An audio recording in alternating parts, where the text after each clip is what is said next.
And those are even groomed trails. That climbing tower literally is right straight back. The shooting tower, or the shooting range, if you will, is right straight back. You can hear the guns going off. That's fine to some degree. I mean, I understand that's what the whole point of a shooting range is. I don't want to hear guns going off from May through October.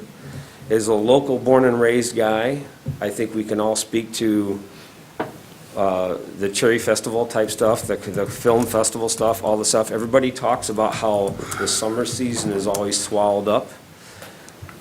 I don't know what they're talking, because I haven't heard any comment on this.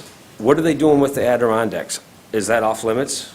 Are they going to use that? Are they not going to use that? I can tell you over the years we've had problems with trespassing issues, different stuff going on. I can walk out in my yard, take a 2-track about 100 yards, turn right, go 100 yards. The Adirondacks are right there. That's the equivalent of going half the distance to the gas station right here on the corner. That's how close it is to me. So the Adirondacks, the climbing towers, the shooting range, they're all in my backyard.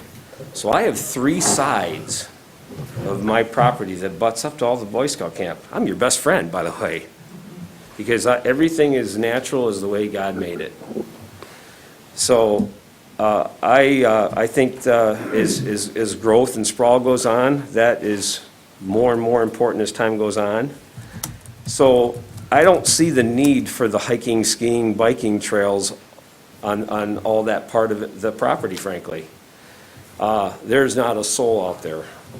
A lady mentioned, the first lady who spoke mentioned about, what happens when something bad happens. I can tell you, I know that property like the back of my hand. There's nothing out there. That's coyote country, if you will. So I don't know where the cutoff is.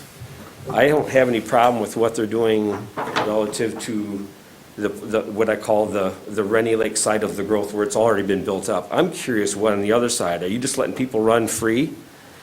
The 10 o'clock cutoff for the noise thing, that seems extremely late. You're going to hear that stuff from May through October. I will remind you that on the boating side, as a boater on Spider Lake, 7:30 is no wake zone. Mm-hmm. So just as a point of reference, as a guide, for lack of better words, are they going to have lighting and other things and music and different things going on? You're going to be hearing that constantly.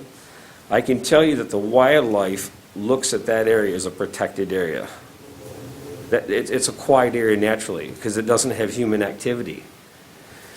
But I don't know. Nobody can answer for that part of it. But the Adirondacks, I can tell you as a Cub Scout growing up, my dad was a Scoutmaster for 25 years for Troop 132 at this location. So it is literally a personal family area that has been around forever and ever, and I'd like to see it be the way it is. Thank you. Thank you. I'll be brief, and thank you for your time. Michael Gray, I come from 6721 Grace Road in Benzonia. I come as American Canoe Association State Director and as somebody whose job is to help oversee water quality and water safety for paddle sports. And not just the state of Michigan, but internationally, because I sit on the National Standards Board for the American Canoe Association. So I can tell you as somebody who's had access and worked as a training partner with GOREC that the difficulty, a lot of people are really concerned about increased traffic on the lake, which I totally understand. But if you had gone to that parking lot and saw how far it would be to carry a boat to the lake after spending a bunch of time cleaning it, which you need to do, it's in our best interest, all of us, to avoid aquatic invasives, but you're not going to have a big influx of people carrying boats a quarter mile to the lake in any direction. It's just not that easy.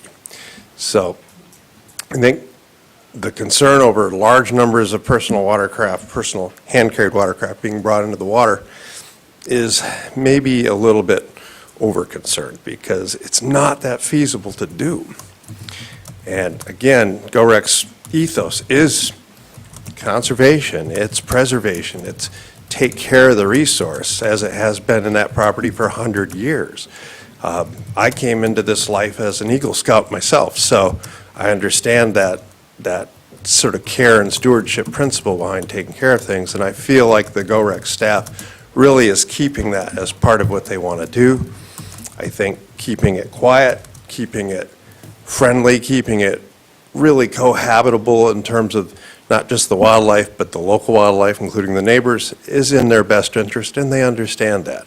I think they are more than willing to work together with people.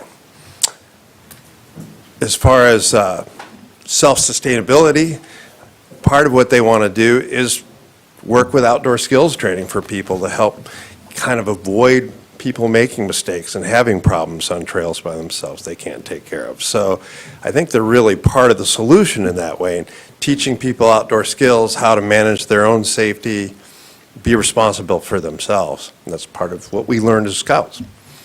As far as special uses go with events, I think, those are solid concerns, and I think they're more than willing to work with making those events work for everybody. But it's such an incredible local resource to have in a place where the population is definitely not going down.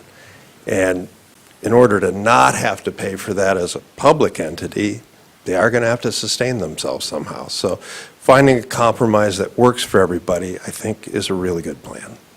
Thank you for your time. Thank you.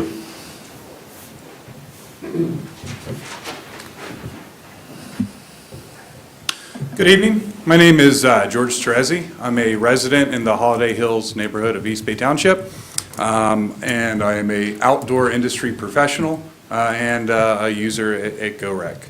I'm fortunate enough to have learned and gained my outdoor skills and knowledge through friends, family, peers, scouts, college. Not everybody has the same fortune as I do. So what do people do that are just getting into it?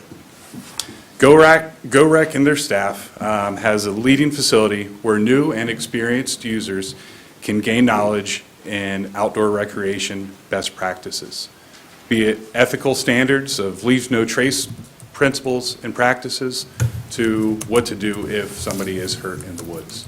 Super important. The outdoor industry that I come from is essentially all recreation excluding hunt and fish. Backpacking, climbing, mountain biking, etc. With that, on a national scale, it is an $887 billion industry. It provides 7.6 million jobs nationally and contributes $59.2 billion to state and local tax revenues. Having an education facility in your backyard, like GOREC, is an invaluable asset, especially considering the impacts in regional local business that can help support them, such as Backcountry North, the Northern Angler, to name a few. This is an opportunity for all of us to take a 100-year-old Boy Scout camp and continue its legacy through slightly different optics to help provide an inclusive spot for everybody, be it taking a course, hiking, biking, or enjoying some stars while you're camping. Thank you so much. Thank you.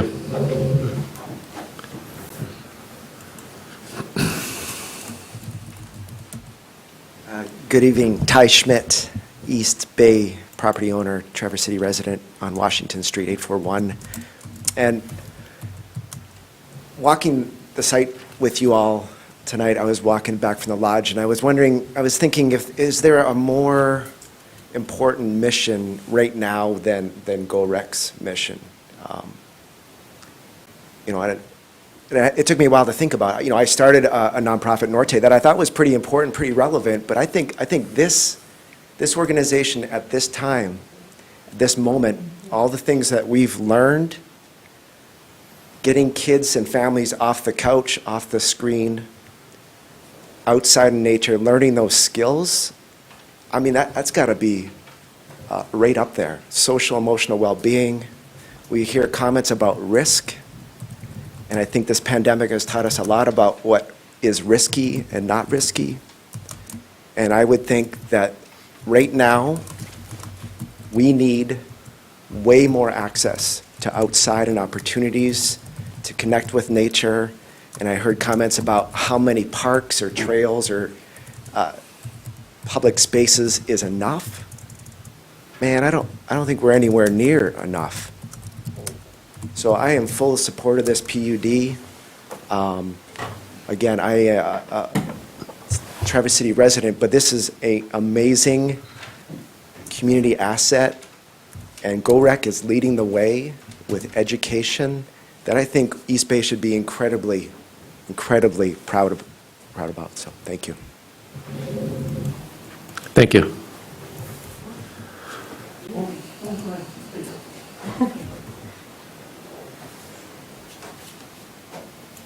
Hi, everybody. Neighbor. My name is Jill Bernardi. I live on Rennie Lake, 5826 Rennie View Drive. It's interesting how many people are here in support. I'm not against a lot of the things that GoRec represents, especially the education piece. I kind of like that. It's interesting, though, how many people are supporting all of the bells and whistles that GoRec has offered. None of them, if you notice, happen to live on Rennie Lake. They're Traverse City residents. None of them are affected directly. And I suspect that they work somehow with the Rotary. Anyhow, just an opinion. I was part of the neighborhood group that filed suit, and I just wanted to kind of clear that up a little bit, because there's been a lot of misleading press. There's been a lot of rumors. So you all have copies of the settlement. I just want to kind of, no, you don't? Okay. I just received one this evening. I don't believe you folks have it. Okay, so just in a nutshell, a handful of neighbors got together and said, well, hang on, we need to protect the water. And that's all our suit addressed. There was nothing in our suit about the land. There was no hysterical comments about, anyway, it was just about the water. You will read the settlement. I can assure you that it was pulling teeth at every single step. Every single step. We settled on 60 watercraft at one time. Outside watercraft are allowed, right? Non-motorized. No motorized vehicles will be brought in unless they're one of their safety vehicles, which, thank God, they claim they have a safety vehicle. I don't know if they do or not, so I might be misstepping there. 60 watercraft. Now, you guys have seen Rennie Lake, tiny little Rennie Lake. Can you imagine 60 watercraft on that lake at all, ever, let alone in addition to the people that live on that lake? Okay? We're going to assume that the people that bring their kayaks, although they have to lug them all the way from the parking lot, and then they're going to sign in and check in at this unmanned check-in station, not the wash station, but this unmanned check-in station. They checked in on the internet. They're going to come in and do all these things. My question is anyone there at the check-in to make sure these people don't just pull in with their kayak dolly, which, by the way, is a big business. I wish I knew how many $1 million a year kayak dollies was worth, because I know they sell them, and I know people don't mind bringing kayaks across parking lots. I do it. I have one. So one question is how do they know people check in? There isn't, I don't think, a plan for that. I would like to know how that's going to be monitored. I also have a question a little bit outside, but fish stocking. There's a joke around Rennie Lake, that if you want to go fishing, go fish somewhere else, because there's no fish in that lake. I would like to know about contribution to fish stocking, but that's just kind of a sidebar. Is going back to the lawsuit, the issue of the settlement and the outside craft, a lot of the other questions that we asked, their standard response was, "It's none of your business." Quote, same answer every single time. Make no mistake, they weren't friendly to deal with. Talk to your attorney, let's run out the money that the little Rennie Lake owners put together. And they created a credibility issue for us.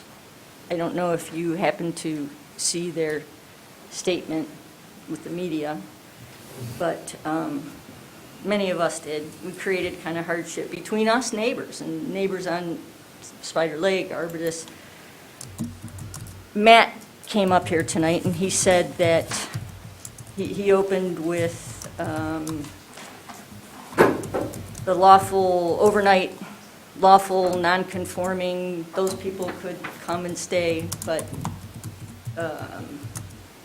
it was shut down for not, people that weren't staying overnight. So that's why people couldn't come during the day. I know I'm not saying it right, but I think we all know what I'm referring to. The credibility issue during this lawsuit.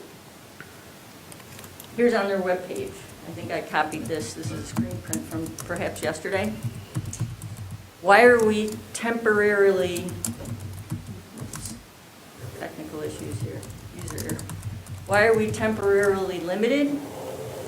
Our plans from the outset had been to continue our rich 100-year tradition of sharing our property and its natural resources to ensure that everyone in our community has safe and equitable access to our outdoor recreation.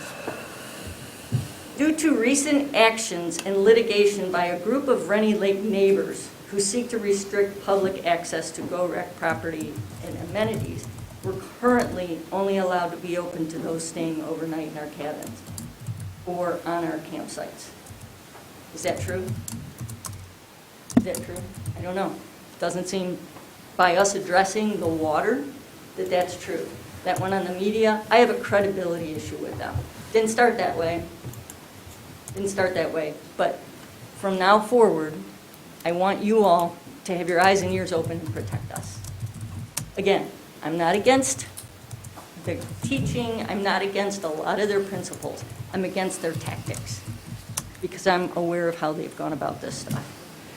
I have personal experience in this. I know how these things go. Just like the people on Arbutus. Is it Lakemore? Is that the name of that?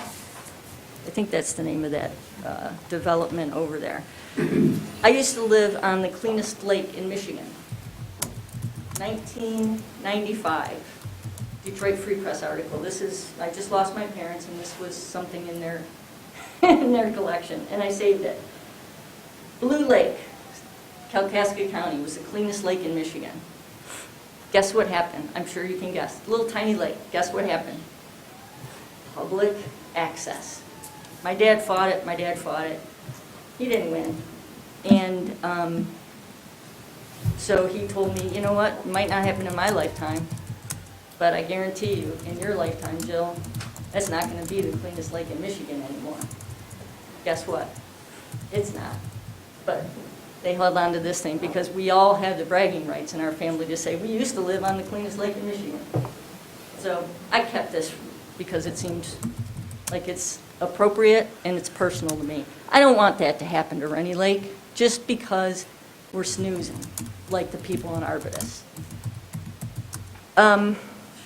The question about motivation from GoRec and the Rotary. What is their motivation? I understand that they've got all these Boy Scout camps they need to do something with, and they need to make money off of them. I get that. They're a nonprofit. They need to profit. I understand that. It's a business model. They are making this one their flagship. I don't know if you've heard about that yet. This is their flagship. And all the other Boy Scout camps and I'm sure they'll have to correct me because I'm not one of their people, but all the other Boy Scout camps are supposedly going to model themselves off of this flagship. Why do you suppose they picked Little Rennie Lake in Little East Bay Township? Do you think they thought we might be snoozing, like another couple local places were? I don't know. I don't see them picking. Excuse me, could you wrap up, please? We're trying to limit the time. I'm not interesting you enough? Well, just trying to be Well, it's been mindful. almost 10 minutes. Yeah, Thank so you. just trying to be mindful of everybody's I time. appreciate you Thank keeping me you. on track. So I question the motivation. I question that they bragged in the last meeting that they're the wealthiest Rotary in their last 501c3, they're worth $45 million. I think they can cough up a little more effort into keeping this place appropriate. Couple of things about the PUD application. Specifically, event center. We're not zoned for an event center. All those events, they make it an event center. That's not right. So please, pay very close attention to the fact that an event center is not allowed. That's not my opinion, that's a fact. Please pay close attention. Don't let that happen. Campground safety, that's already been addressed. I'm a little bit concerned about the entrance. It's a little funky. Maybe there should be an entrance on Hobbs Highway with buses and trolleys and the rest. And it's very possible that although they have good intentions, this angle just might be a round peg in a square hole. It's just possible. So please be aware going forward, be our eyes and ears, because we can't keep suing and we can't keep calling Eagle, and we just want the land and the lake to be safe and clean. Thank you for all the time. Thank you. Hi, Kurt Peterson, 1356 Buckham Drive, Traverse City. I'll be very brief, I promise. I'm a board member for the Vasa Ski Club here in Grand Traverse County. We have something like 300 members, and our mission is to encourage recreational skiing, cross-country ski racing, and social get-togethers for members of our club. So I'm a big proponent of silent sports, and there's a tremendous opportunity to improve GOREC here for cross-country skiing in the wintertime. Also, as a proponent of silent sports, summertime we'll have mountain biking and hiking out here at GOREC. And these are great opportunities for families, for young kids, young girls, young boys, old men like me, older women. And this is something that is really going to be a great asset for this particular township. I was glad to hear, I did read the PUD. I'm a former zoning commissioner for the town of Ledyard, Connecticut, so I'm familiar with these procedures. So I did read the PUD, and I was glad to see further explanation tonight that events will end at 10 p.m. at night. That's a reasonable time period. I was also glad to see that the boats that will be allowed on the lakes are non-motorized, so we're not bringing motorboats. And I was also very glad to see that there will be 24-hour supervision, which I wasn't aware that was a part of the original plan. So I'm glad to see those three things. I think that will help protect the property and minimize any inconveniences with the neighbors. Thank you for your time, Planning Commission. Have a nice evening. Thank you. Evening, everybody. I'll keep it brief because it sounds like what everyone really wants to hear from is another Traverse City resident. My name is Nick Beatleston, 736 Rose, Traverse City. I'm a veteran, an Eagle Scout. I also serve on the board of the Rotary Club of Traverse City. Got a Rotary mask, so we should probably get that bias out of the way. Certainly not speaking as an official representative of the club, just as a member of the region. I'm privileged through my day job to work with entrepreneurs across our 10-county region, and I've seen, as have many of you, as have everybody in this room, that despite pockets of affluence and privilege around our region, there is still rampant rural poverty. Many underserved families are suffering. And I understand how irritating the sounds of childhood laughter can be, but camps like GoRec provide underprivileged families, underprivileged children, opportunities to connect with the outdoors. Speaking from personal experience, not at GoRec, but at a similar camp, they can be islands of stability and fellowship in what are sometimes otherwise chaotic and abusive upbringings. So GoRec's model, as they've articulated it in the PUD, with the events, with some of the earned revenue strategies, are really critical to continuing to being able to offer affordable access, affordable training, to provide that really important stability and connection to nature for our region. Thank you. Thank you. I'll be real fast. I wasn't going to talk, but I am a Rainy Lake resident, and I do support GoRec. I don't know, there's apparently 2 organized groups from our lake. I don't know who they represent, how many people they represent. I'm not in the loop, but I am a resident. And I'm just got to say, excuse me, sir, can I get at your name? Jeff Byers. Okay, thank you, sir, sorry. Craig Road. Purchased my house just a year or so before the Boy Scouts left GoRec property. I was so glad that the Rotary put it into the conservation, because that could have been who knows what, 500 houses or. So obviously their intention is to preserve the land. God, I'm shaking. I'm not. I don't have a 20-minute prepared speech. So many things were set up here that Rainy Lake, like that one young lady said, it seems almost dead. There's no fishing in it. That has nothing to do with GoRec or the Rotary Club. I bought the property, and within a year I thought I might sell because there's no fish in it. But apparently some of these same people killed the weeds a few years prior, which therefore killed off the habitat. So now you have a lake that's just largemouth bass. There's no diversity of species. It's a mess. And now all this energy's focused on trying to stop GoRec, when I would have loved to seen energy focused on, let's evaluate the lake, let's put some energy over there, rather than fighting a group that's actually has environmental issues at heart, conservation at heart. Anyway, GoRec, as a property owner, I think they're increasing our value, not decreasing it, by maintaining a natural environment and educational facility. That actually enhances our values as owners.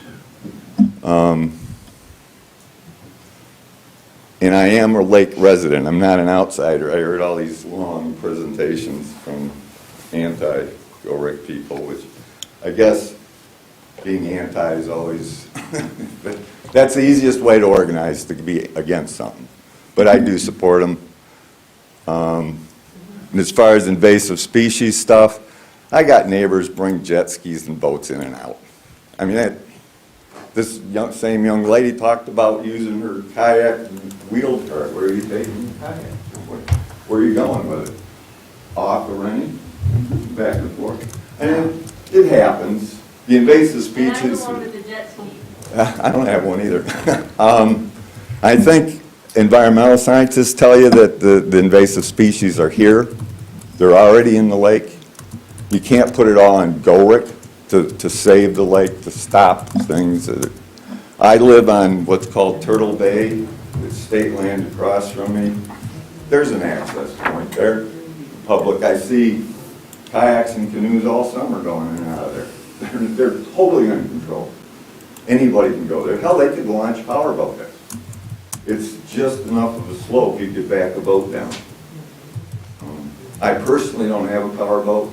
I got a trolling motor, I got 3 kayaks, a canoe, so I'm happy they're not allowing powerboat, invasive species. From my way of thinking, I haven't seen any studies, but canoes, kayaks don't have bilge water, they don't have water-cooled motors. I don't think they transport invasive species much more than waterfowl, to be honest with you. I'd like to see some studies. Anyway, Rennie Lake owner, support goer. Thank you. Hi, my name is Melissa Fry, and I live at 2180 Cuyahoga in Traverse City. And I, in full transparency, am a former employee of GoRec, which I think brings me a different perspective from a neighbor or a current employee. And my perspective is on the kinds of people that are running GoRec. So what you don't know, and what Jamie and Annie and Michael can't tell you, is that they are 3 of the most educated, experienced outdoor professionals in the Midwest. So Jamie has a master's degree in natural resources and community development.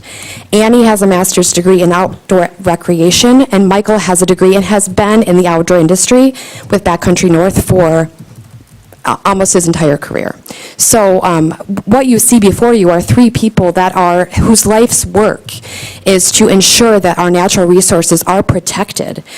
They are a partner organization of Leave No Trace, which is our industry's the highest level of conservation and natural resource preservation.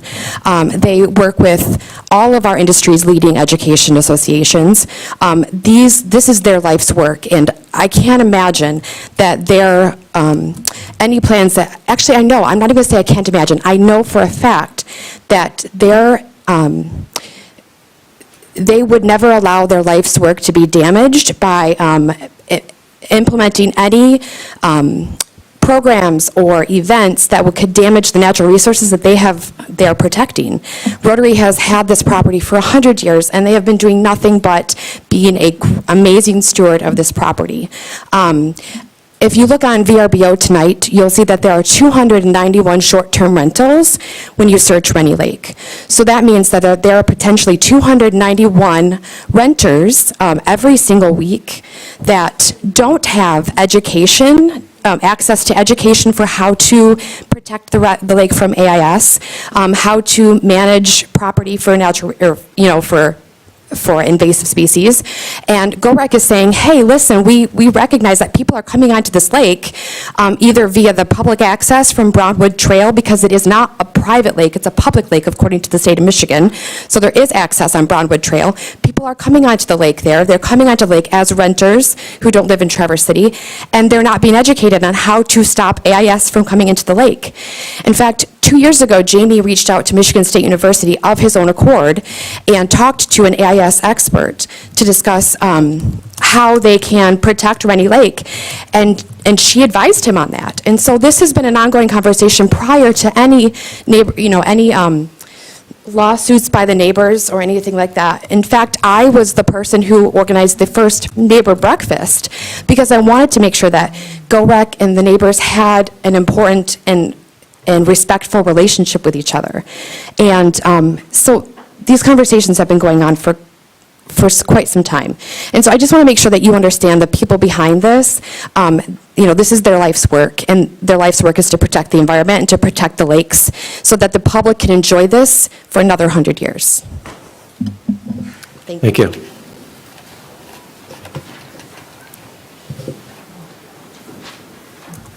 Karen Smith, 1330 Cants Road. I submitted my comments through the email, so I'm sure you have a copy of them. But most of the issues have been addressed. But as far as she's speaking about 391 verbos, we don't even have 391 houses on our lake. So I don't know where she got that information from. But back to the PUD. On most of the questions that I had previously, they had answered tonight or through the walkthrough, so I appreciate that. So the Rennie Lake, on page 13, they say Rennie Lake, this launch will be staffed and restricted in use. My question that they haven't answered or anyone has answered today is that a 24-hour per day staffed and restricted, or is it videotaped? And if it's videotaped, Is it just they're going to look at it after someone reports an issue? I'm just not sure on how they say this launch will be staffed and restricted. And the other one that no one's addressed today is on page 16, part 1B. They talk about the day uses such as outdoor classes, training, trail walking, blah, blah, blah. No one that I know of is is against that, okay? And then you get to the sporting challenges. Last time they had a sporting challenge, none of us were notified. They had probably 500 swimmers, hikers, bikers, and you get up in the morning and your lake is full of buoys parked in front of your house. None of us were notified that they were doing any of those sporting challenges. So that's just some questions. If they are trying to be truly good stewards and neighbors, they should include the neighbors in the things that they're trying to do. And I appreciate your time, and I appreciate the concessions that have been made with the suit as far as the water use. So, thank you. Thank you. Hello, my name's John Rowe, 4219 Paper Birch Lane, Acme Township. I sent my comments in, so I'll keep this brief. I'm in support of the PUD. I feel that there are some valid neighbor concerns that maybe need to be further addressed as far as, size of events.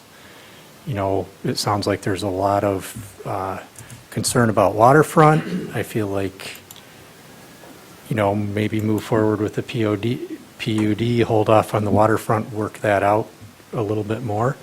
But I wanted to address, some statements that said that while the Boy Scouts were there, you weren't allowed to bring your own watercraft. Because I've been there with my son for many years. He's now an Eagle Scout in college. I brought my own boats there every year. I brought my own boats to Camp Cole. I brought my own boats to Camp Rotary in Harrison.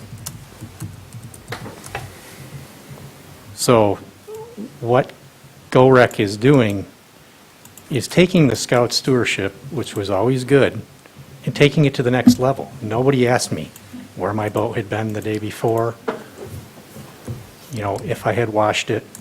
It's something I knew I did as a Scout leader. I knew I needed to take that responsibility.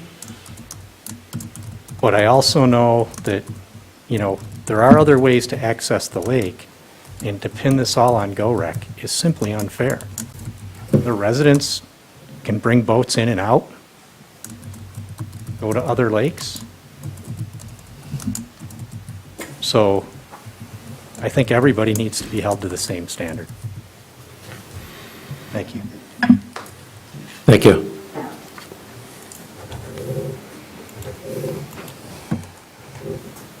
Good evening. My name is Randy Smith, and I've lived in the township since 1995, 3 different locations. I lived for 8 years on Rennie Lake at 5499 Traeger, and I currently live at 6222 Bunker Hill.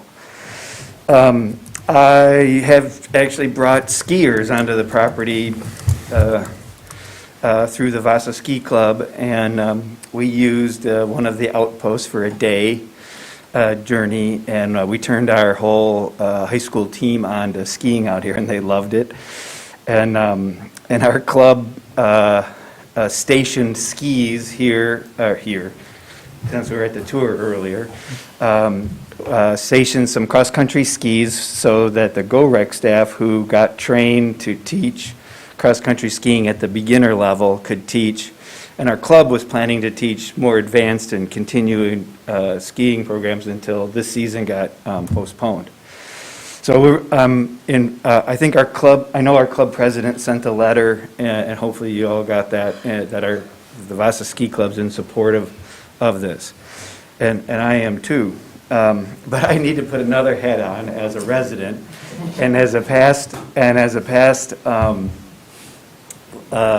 resident on the lake, because I caught fish in the lake. There were tiger muskie issued by the DNR. There were, in fact, I got one bass story where I caught 2 fish on one hook in front of my house on Traeger Road, which is the only place I've ever done that. So, but I haven't lived there since 2004. So I don't know how the fishing quality is today. But the public use portion of it is the DNR has a mile of frontage on that opposite side, and that's been used, so since 95 till 2004, there were 2 access sites that people were currently using. One gentleman spoke of one, there were 2, and I have mountain biked from the Vasa Trail to Go Rec to meet with Jamie about our ski thing. I saw where those access sites are much more active today's world, and where there are, though I didn't see a powerboat being launched, easily a powerboat could be launched. And duck hunters used it every year I was there. So from 95 to 2004, there was definitely duck hunters with powerboats, putting them on state land, legal, cool spot, using that site. So historically, there's other things that I don't believe that you can control. I'd love to see you control the state, and if you can, I'm on your side.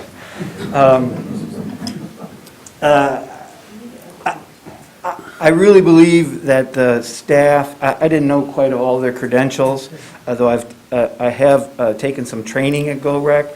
I really believe in this leave no trace concept, and I have, including all of the people from Rotary who spoke earlier and the staff there currently, they have provided an opportunity that we don't have in this region. I have a lifetime of recreation as well, and I think this is a great opportunity. I think Mr. Schmidt talked about, if it were up to me, recreation and the prioritization of family recreation and teaching family recreation would be our highest priority. And I hope you take that as a consideration in improving this PUD. Thank you. Thank you.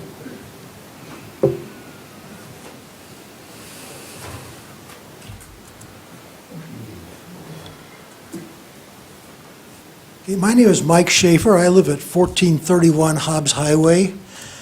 That's about half a mile south of Scout Camp Road, so Go Rec is almost in my backyard. I have to trespass on at least one piece of property to get there, which I don't do, but I probably could. So I was always glad to have a Boy Scout camp nearby. I thought it'd be great to be able to get on that property.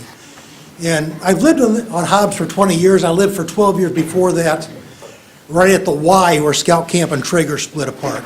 So I've been in the neighborhood. And when the Boy Scouts moved out and Go Rec came in, I thought, hey, I can finally get on this property. And I've been out there several times now, and boy, it's great having this in the neighborhood.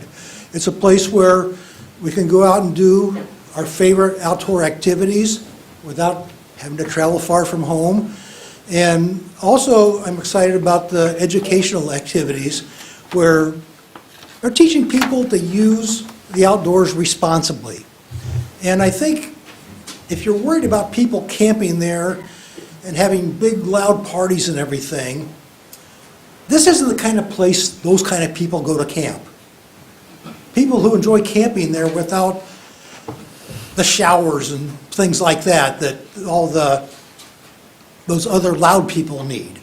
Then I think that you're looking at a different breed of campers there, and I don't think that's going to change much from what they've had with the Boy Scouts all along. So I really support Go Rec, and I hope this thing works.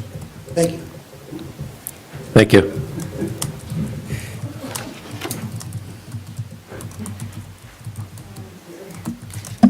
Forgot my tall shoes. Okay, I'm Carol Chakra, and I'm on Caspian Lane, and I'm East Bay, and have a property that's above the ridge overlooking the Boardman River. And everyone in this room, everyone, is so concerned and really a responsible citizen concerning the water. The lakes, the rivers, the streams, the underground water systems, all of these water sources eventually They all make their way to the bay, keep going straight on to our Lake Michigan and to our Great Lakes system. In proud disclosure, in September of 2020, it was a team effort between Rotary Camps and Services and Grand Traverse Regional Land Conservancy with our family to preserve from development 80 acres of forested ridge rising above the Boardman River. And in so doing, these two agencies protected the watershed that leads directly to the region's precious Blue Ribbon Boardman River. Your organization, you guys, demonstrated commitment to keeping water of our region clean, and it's in an effort that is greatly appreciated into perpetuity. Now, the reason I'm emphasizing this, and yes, I'm not a riparian on Rennie or Spider or Bass, but I am a protector of water and am very proud to work in collaboration with these agencies. The reason I'm emphasizing this is to implore Rotary Camps and Services to provide that same caring protection for the waters of the three lakes that snuggle the Go Rex 500-acre property. Gorgeous property. The riparians of these lakes have valid concerns about invasive species, whether it be animal, whether it be plant, and you've heard all of those, and they were so well detailed by so many people that I'll spare your time. But Rotary Camps and Services simply must provide some kind, okay, it was mentioned you have lots of volunteers, you have lots of interns. Dedicate people to that boat car wash, the boat wash area. It is extremely important, as in the December 10th Record Eagle highlighted that crud, algae, the S apostrophe not. In other words, that's not algae. And yeah, and we just need to do all we can to protect. And yes, as is explained by many, it's not only GOREC, but GOREC will be hugely helpful in protecting. You got to have somebody there all the time during daylight hours to monitor that boat wash area. And if that could be a really all-out effort on your part, I think a lot of the residents deserve that. And so our family thanks you for what you did for the watershed leading straight down to the Boardman. And now we're going to thank you for what you're going to work out to keep those boats clean in the transfer back and forth. And I thank you very much. Thank you.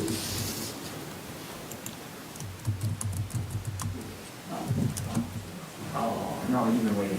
We'll be over. You're closer. Thank you. Can't wear my mask and read without my glasses. Steam. Carol Kusel, Spider Lake, East Bay Township homeowner and resident. GOREC Rotary Camps and Services has posted on GOREC's website. If our PUD application is approved by the township, it simply means that people will be allowed to come back for the day to hike, bike, and ski our trails, play disc golf, kayak on the lake, and participate in our other outdoor recreation and education programming. Access won't be limited to a select few. But their PUD clearly asks for more.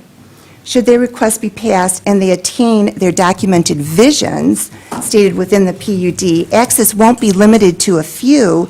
Instead, what was a quiet Boy Scout camp for decades will, in their words, become, quote, a gateway to outdoor education in the Great Lakes region. That includes group events of up to 500 people, even before GOREC applies for a transient activity permit. No doubt any outdoor enthusiast would love to roam the GOREC property. But the requests in the PUD have the potential to bring in significantly more people than what occurred in the past with primarily used by the Boy Scouts. That increase in the number of people could have significant impacts on the health, safety, and welfare of our township citizens. The flora and fauna could be disturbed as well. The conservation of the land will be impacted by the increased use. The trails on and off the property could be trodden, potentially decreasing valuable plants and animals and impacting quiet hikers. Road traffic near Gorick will increase. Lake traffic will increase, and not just on Rennie, but potentially on Bass and on Spider.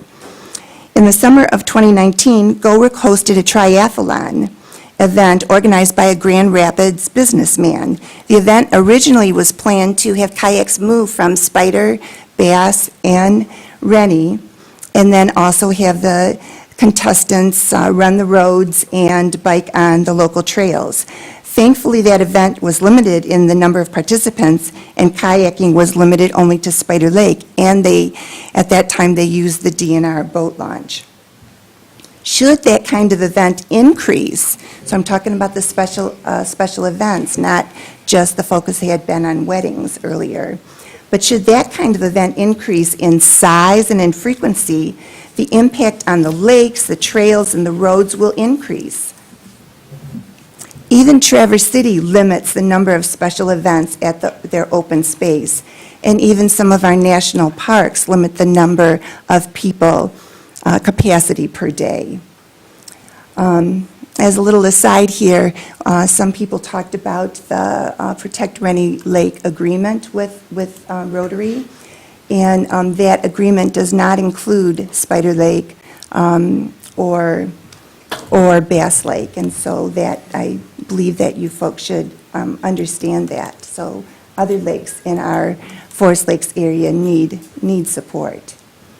Other things may be negatively impacted. The potential increase for campfires brings in air pollution and increasing the possible spread of invasive species through the transport of firewood.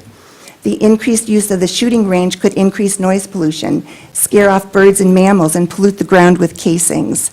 The safety of hikers is not assured around the archery and shooting ranges. Hours for those ranges may extend past daylight. Will the gas wells be contained sufficiently to block access to unauthorized folks? The list of potential negative impacts on the property and our neighboring community goes on. At first whiff, or at first read, Rotary's Camps and Services' new goal for Greilich property to become financially self-sustaining by hosting increased events seems very admirable. But how will that impact the environment and our citizens? I hadn't planned on sharing this evening, but another personal experience that I had was in 2019. I and a fellow riparian approached the then Gorick or Greilich staff and asked if they would host a local stewardship education series, which is called Protect Our Lakes and Shorelands. They readily agreed and were very helpful in the first year, but hosting 3 1.5-hour sessions for our local citizens to attend and learn to be good stewards of our lakes and shorelines. No money was exchanged in that. Our local experts came in pro bono to give the presentations. And we did ask for donations, and all of the donations that were received were given to Greilich or Gorick. The next summer, the next winter, when we approached them about the next summer, something changed. And eventually it came down to we needed to pay a fee to use their facility. Mind you, we wanted to use their facility 3 times for 1.5 hours. And it ended up that the staff there said that our goals no longer match, and we as individual volunteers have no money at all to pay for the fees that were there. So the support, some talk has been shared this evening, especially about the credential of the people, which is admirable, but then the actions of the people, at least in that situation, is not supporting having our local citizens learn stewardship, especially for our local lakes. So, as you review the information, please weigh all the potential effects on our community. Consider the township's master plan objectives and the ordinances. Consider what happens if GORIC doesn't become self-sufficient. Will they sell the property? What then? And as they strive to be self-sufficient and our roads are used more and our trails are used more, who will pay to support those and to avoid the AAS? I fear that that will be on us, the citizens, through our taxes to improve the roads that are used and the trails and avoiding or not avoiding, but treating not only aquatic invasive species, but any type of invasive species. So, Commissioners, this PUD obviously is not simple. I urge you to consider postponing a decision until you have more clarity on many items discussed tonight. Thank you for your diligent work. Thank you.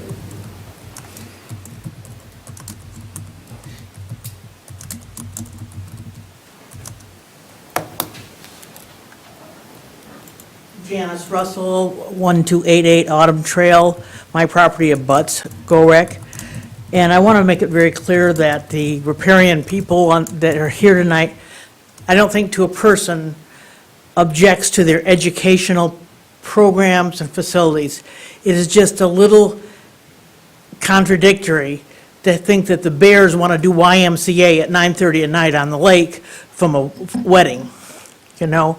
So we salute that they want to do the educational things. Have at it. Everybody enjoys that property, but to pay for it, and from the richest rotary in the world, so they say, and all of their wells on the property that they inherited, I think they don't need to be able to run a wedding or 500 person with 150 parking spots. I'm not sure how many people you put in your SUV to get there, but it is my property abuts it. I'm one of the natural, what do they call it? Invasive. I'm an invasive species of Rennie Lake. Okay, and walk there, ski there, bike there, but you don't need 60 campfires glowing and big parties with 500, up to 500 people there, and say in the same breath, we want to protect the wildlife, because the eagles will leave, the bears will leave, the coyotes will leave, and that's why we all live there. That is why we all live there, is you can't, I don't know that a bear attends a wedding. I just can't see it. So I think it's very inconsistent that on one hand, they say they want to do pure education, all for it. On the other hand, we have to pay for it by invading the area with 500 people, how many times a year, to do a wedding or to swim in the lake. I did wake up one morning and found how many people, was hundreds of people swimming by in a buoy that I couldn't even get my own pontoon boat off my dock because it was so close to the end of my dock. It's Sunday morning. There's 500 people swimming by. It was kind of interesting to see. Would have liked to have known it. Would have thought that the buoy could have been out a little further so that I wasn't impeded from using the lake that day, because I also had company in town, and we got to sit there and watch the swimmers, but we couldn't swim. So I just want to say that their PUD is inconsistent. One hand, we want to be educational and keepers of the land, and the other hand, we want to use it and party down. I just don't find that consistent. Thank you. Thank you.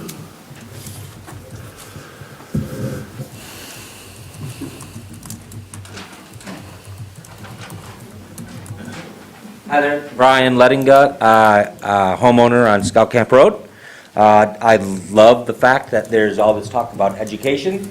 As someone in the field of education for 25 years, I met with Jamie a couple of years ago, loved the idea. We even exchanged some amazing ideas of how to grown into a more useful piece for learning and for kids and families to understand the importance of outdoor education and applaud what they're doing. So much so, I worked with Traverse City Central to get the National Honor Society to come and donate time and volunteer as a piece of service to others in their community.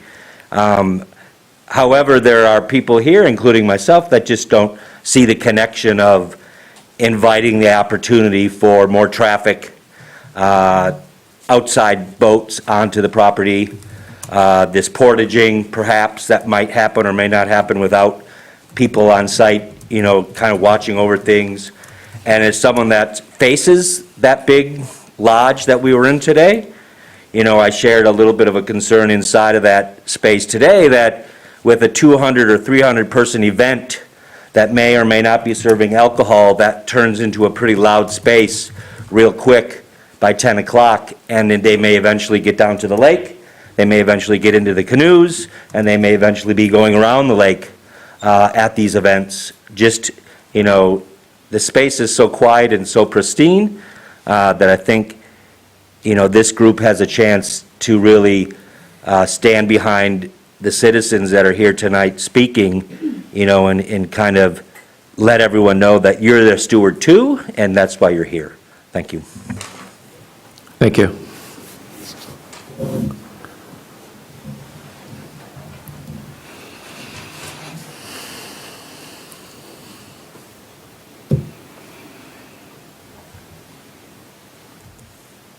Any other comments? Okay, looks like that's it. So we'll close the public hearing at 8:25 PM and bring it back to the Planning Commission. There was quite a few comments and questions brought up by the public regarding the PUD application. I don't know if you want to go through some of those, have the applicant come back and we can kind of review some of those. I don't know if the Planning Commission had some other comments and questions maybe to add for that first before we get into some of those. Anything? Well, seeing that we just received other pieces of information that I don't believe that I have had enough time to review, and they're pretty serious documents, and listening to the public, and I also have lots of questions, but to absorb everything, my motion would be to postpone unless people do want to, based on the information we just have seen, unless we want to hear from Sarah. I mean, those things are open, but that would be my recommendation. And if we want to go around or make a motion, we can do that. It's up to you, Chair. Well, I think, I agree. I think there's a lot of items that are kind of open-ended here that need to be addressed. I think the important thing is that the applicant be provided the opportunity to address those. I do want to make sure that there's some of these questions that are brought, I think, are very important, and I think it would be prudent to make sure that they're able to respond to those as well as maybe address some of the other things that were brought up. So I guess we could probably go through those. I don't know if you want to. If okay, I'm going to make a few brief general comments, Matt and I will, and then absolutely let. Sounds good. All right. So we're not off the track. I apologize for you not receiving hard copies of every document, but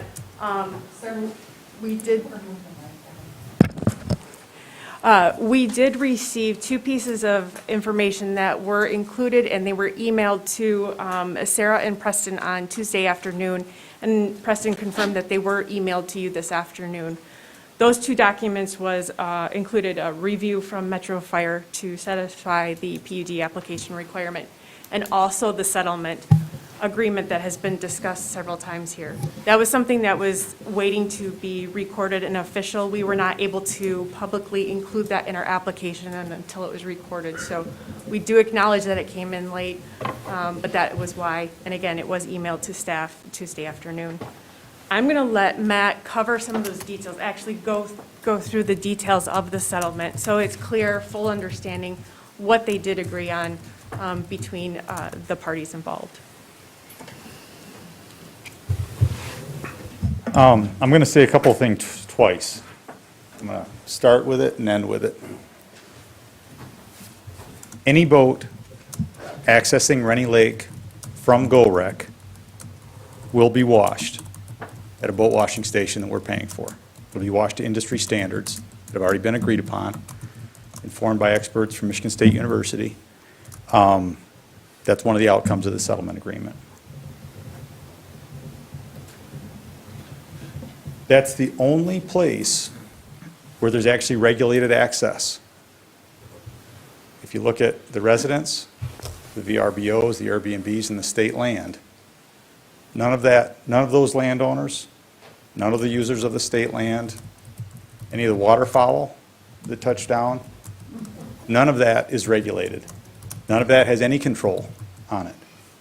Any boat entering Rennie Lake from GoRec will be washed at a boat wash station that we're paying for to industry standards.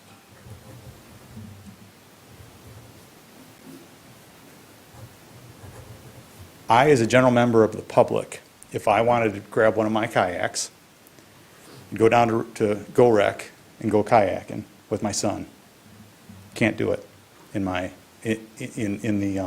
if we just wanted to come from on a Saturday afternoon between 2 and 5 o'clock and go kayak and GoRec, we can't do it. We're prohibited from doing that in the settlement agreement. There's two exceptions. That is if I want to stay overnight, again, which has got, a check and balance in it, right? There's, if you're going to be there, you've got to check in to stay the night. Or if I'm taking a class from GoRec to learn how to kayak safely, then I can bring my own boat. If I'm camping there, I can bring my own boat. Or if I'm taking a class, I can bring my own boat. Otherwise, I can't bring my own boat. I can use one of their boats as a member of the general public. That's a condition of the settlement agreement. Have I lost anybody yet? I don't mean that. I'm not being facetious. I just want to make sure that it's very clear. Like, there is a lot of concern about that, as voiced by the residents of the lake.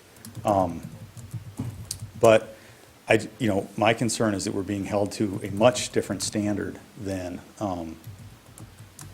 what currently exists. We're actually upping the bar. We're the only ones that are, and this was an idea that we came up with a long time ago. The number 60, that was informed by a recommendation by the township from the Lakemore discussions. Somehow it was contemplated that that we would be tied to the size of the boats that we had in our historical fleet. Okay, so a pontoon boat might equal 2 kayaks or something. And so we looked at what we had historically, and it's very well documented what we had.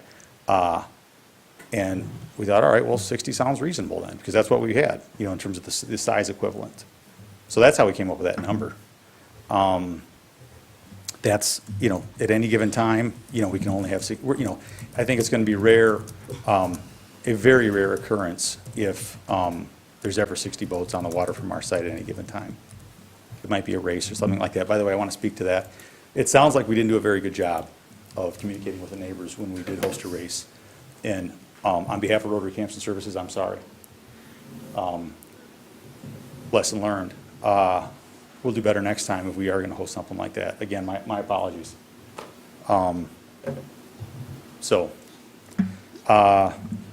That's about it in terms of the crux of the lawsuit, of the settlement agreement. So if you have any questions, I'm happy to answer them. I'd just like to clarify, because I am a little bit confused. So you're saying that because of the lawsuit or the outcome of it, somebody cannot, from the general public, bring their own boat? Correct. Or their own kayak? Only if they're going to be taking a class a Okay. kayak class, or if they're staying the night there. They cannot come in on an afternoon or a morning, any day of the week, and just bring their own boat in and go, even if it's washed, they can't do it. Thank you, that's an important That is clarification. that is prohibited in the settlement agreement. Thank you. Let me follow up on that one. Would you have boats then available for rent? Yes. Okay. Yeah, so we have a fleet now. We plan on maintaining that fleet, and possibly building it up to that 60 number. You know, if we don't have 60 now, we may have gotten rid of a few. I know we got rid of some of the power boats that we had. Yeah, so that people can rent them. And again, anything that will be launched from our site has to be washed. It's a requirement. Okay. That's Rennie Lake. Now, what about bass and?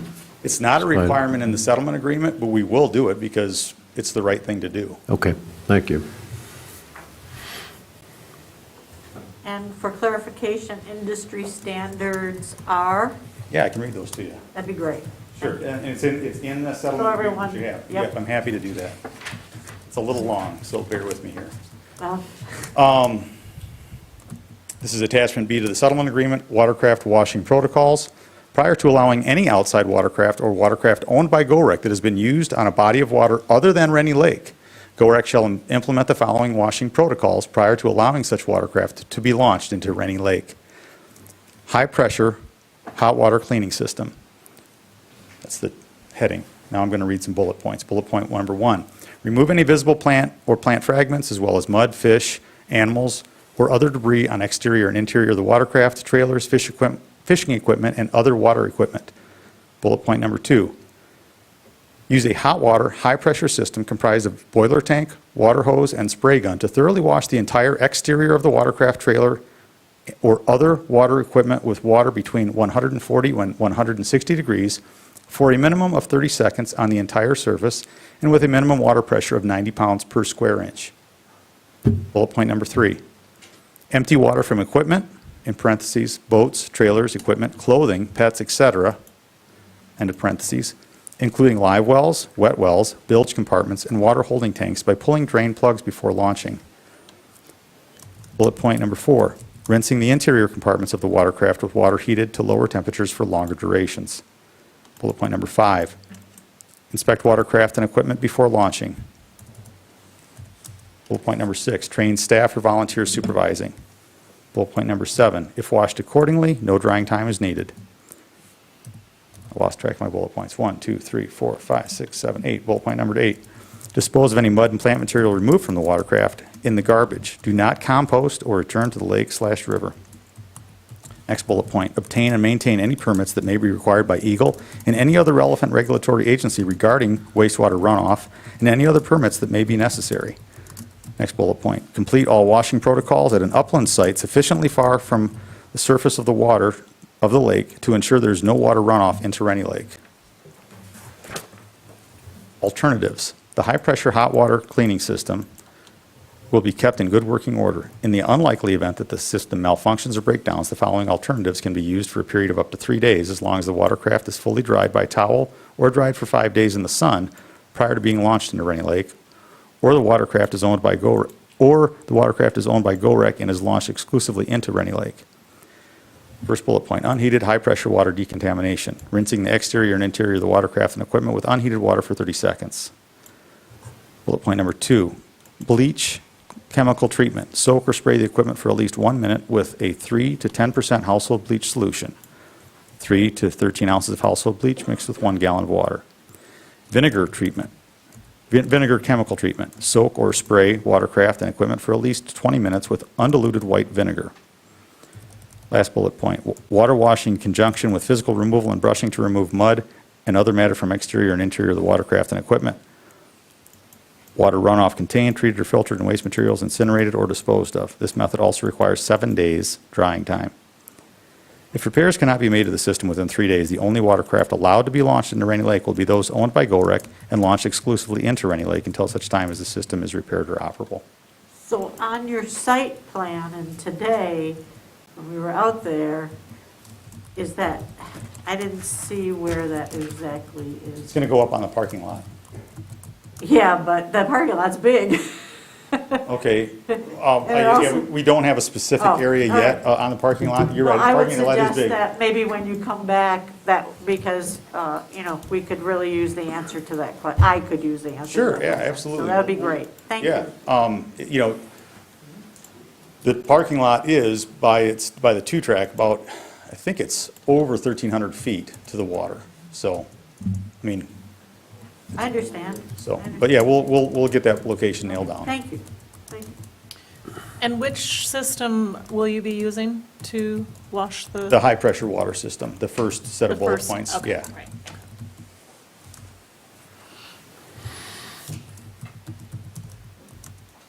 I have a question. With the campground permit right now, are people able to bring their own boats with the permit you have issued from Eagle? Yeah, I if think they're so. camping? That's a question for Chief. Yeah, the Eagle permit doesn't, it's silent on the boat issue. Okay, so then the settlement agreement, which we haven't seen, but we're hearing about, would be enforced then from now going forward, no matter what situation with the PUD is? Correct. Correct, okay. We are asking that this be incorporated into the PUD. The settlement? Yeah. Okay, so we haven't seen that. Tonight's the first night I've heard about it. Okay, and I have a grave concern about doing anything of the sort, okay? I think it's good information for the township. I don't believe that the township should adopt a private party settlement agreement and litigation which the township was not involved in and then be in charge of enforcing it. That's a bad idea. These parties paid good money, I presume through their attorneys, to file litigation against GoRec, and they paid good money to their attorneys to come up with this settlement, and they are the parties that should be exclusively responsible for implementing and enforcing the terms of the settlement, not the township. And the same would be true, of course, for the conservation easement, which is an agreement between the Conservancy and GoRec and the property. And the enforcement of the conservation easement is not a duty that should be undertaken by the township, and it wouldn't be appropriate for them to do so. So those are two things that you need to really keep separate, and then focus mainly on the zoning ordinance and the PUD application and the mix of uses to see what's appropriate under your zoning ordinance, but not. However, on the site plan, they did show us the conservation easements, the camp, and the recreation. Sure, So- that's- So they can show us the site. Oh, they where can show the you, boat- yeah, that it's not Okay, that's what I'm it's not an asking. information deficit. They should, Right. there's a very good reason to take a look at all these documents and to be aware of them.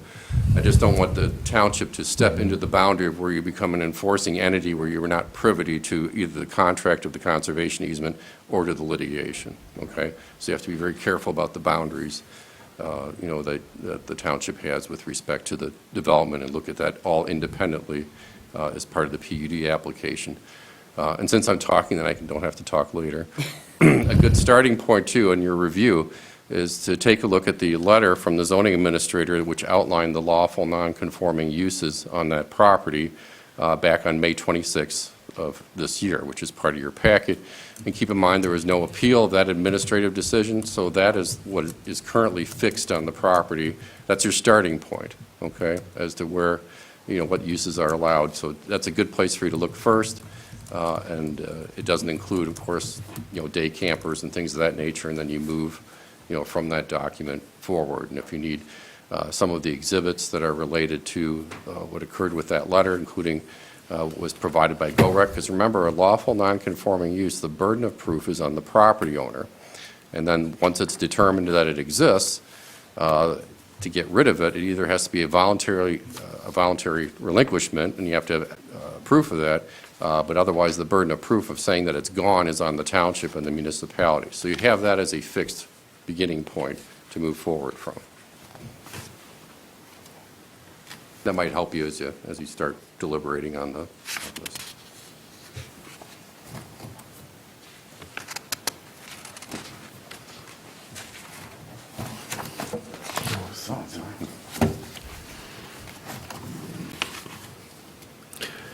Matt, do you have anything else you No, want? that's it as well. I just want to make sure nobody else had any questions. Okay. As we know, I just wanted to touch base a little bit on the special events, and that really goes for the weddings. We understand that there's concern. I've represented several applicants throughout Grand Traverse County and Leelanau County for wineries and the hosting of events. I understand the concern. The one thing to point out is East Bay Township does have a noise ordinance. However, I believe we could say that it's somewhat general in nature, and John, you could probably elaborate a little bit more. On the township ordinance, it seems to be maybe a county adopted ordinance. It's quite general, and in that, noise ordinance can be, it is a police power. It is something that can be utilized within the township. That being said, GoRec understands the concerns. This is something that we can work together on. We can look at ways to facilitate. But always remember, and I always advise this, GoRec has the importance of providing a service to the community, but they also have a reputation to uphold. So if they are allowing events, activities, special events, weddings, that is going to be a detriment to them, to their mission, to what they believe in, that goes against it, it doesn't look good, it doesn't benefit them, and they know it doesn't benefit the community. So they're their best police. So keep that in mind. They know their restrictions, they want to keep those on there. That goes for noise, that goes for boat washing, that goes for the lake usage. But going back to the special events, somebody asked earlier if alcohol can be served, and that is something that is, if the caterer that is brought in has a license to operate with alcohol, that can be served, but that has to be through the agencies that have approved that catering facility. That's not something that GoRec has or will provide a licensing for that. Numbers to call, those have been published, those are available. There is a possibility, there is a way for somebody to be contacted if necessary. Again, like any event, if anything is excessive, it can be called. There is a number through the township, but it also could be referenced to the police department. There was a gentleman here earlier that made the comment that he could put on the other hat for a second, and I would like to do that as well. I do live somewhat near to, I live about less than a quarter of a mile from a winery that does host weddings. It is something that I do on occasion throughout the summer, if the wind's just right, absolutely. I hear the music, I can hear laughter, I can hear the attendance, I get it, I understand. But I have every confidence, because I know that this winery is strictly watched, strictly enforced, that when that music ceases, they are allowed to go to 10:30 at night. That music stops every Friday or Saturday night at 10:30, and there is no more sound emanating.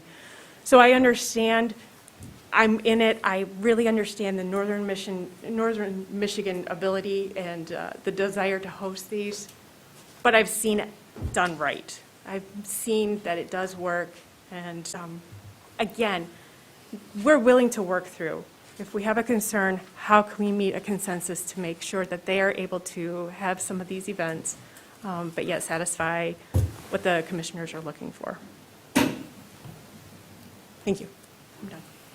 Okay. Just wanted to hear from our planner, if you want any comments on this.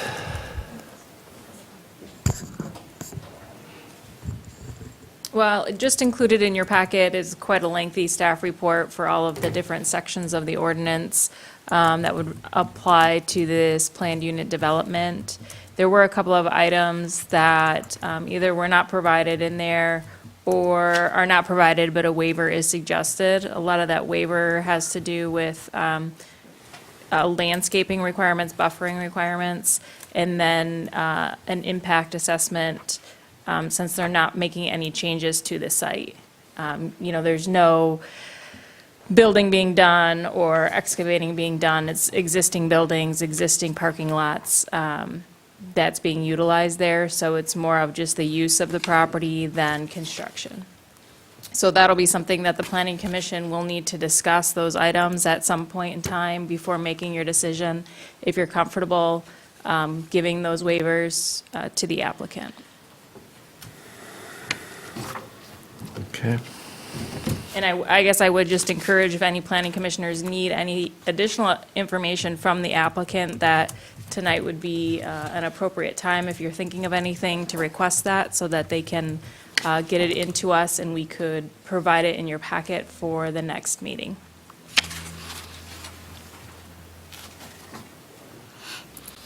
If Okay. Just jump in, maybe in further, if there is more, if we need to attend another meeting, maybe we could discuss if waivers would be accepted or not, so that we could prepare for that at the next meeting if it's not accepted.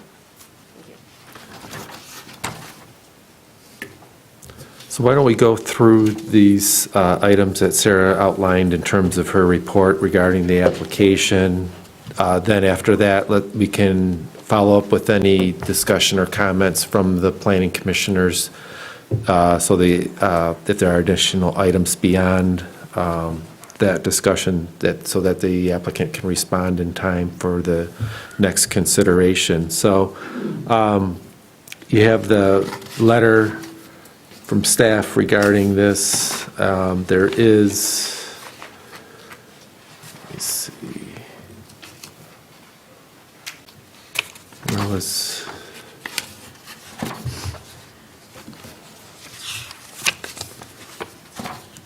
So one of the first items, I mean, if I may, my copy when I provided it had the red so you could easily see. So next time I'll bold maybe where you need some attention to it, because this one's not in color, so I apologize for that.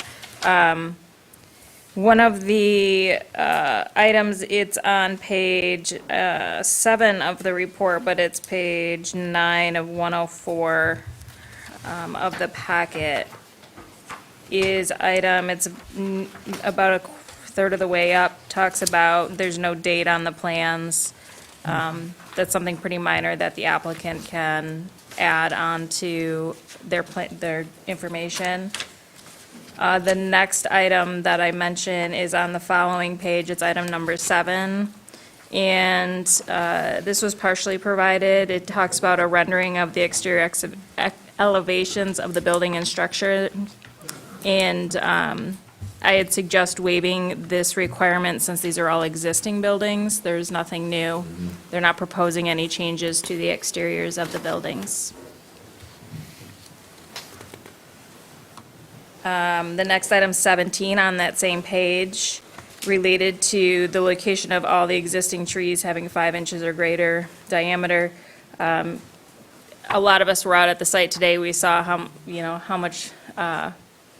many trees there are out there. So I would suggest waiving this as well.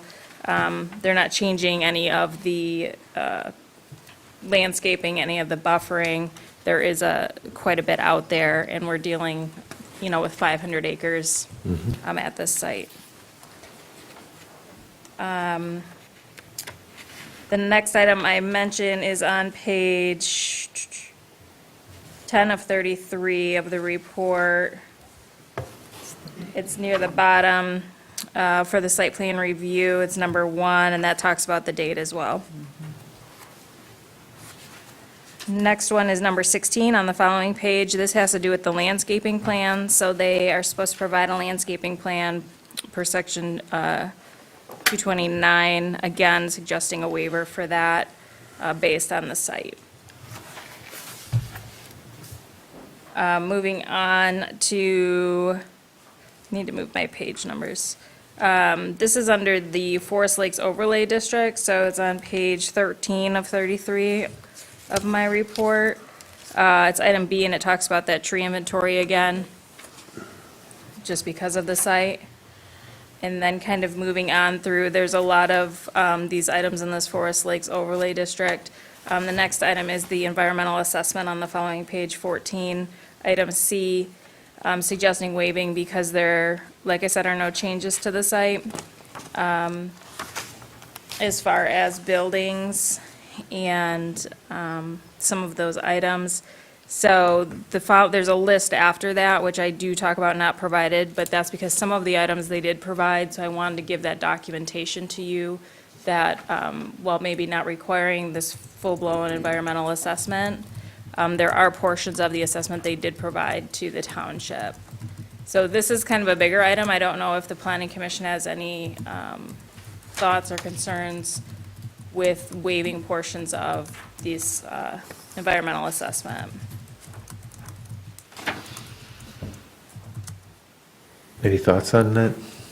I have concerns because what happens if the I would like to hear what Plan B is if this property is not sustainable by GoRec, and what's Plan B for the use of the property after that. And if we have no record of where some of these things are, the building sizes, the elevations, and their Plan B is not GoRec, then what benchmarks what baseline do we have to ever come back and say something from 2002?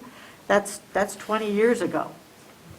I think we need up-to-date information, because if it's not sustainable and they have a Plan B, which we haven't heard, we have no baseline and no benchmark to go by. And the Forest Lakes overlay takes in the 50-foot, the 100, and they talked about the 100-foot, but it's really 500 feet back from water's edge. It's not 100, it's 500 for the trees. So I think we really need to establish some kind of benchmarks and baseline, not that are 20 years old.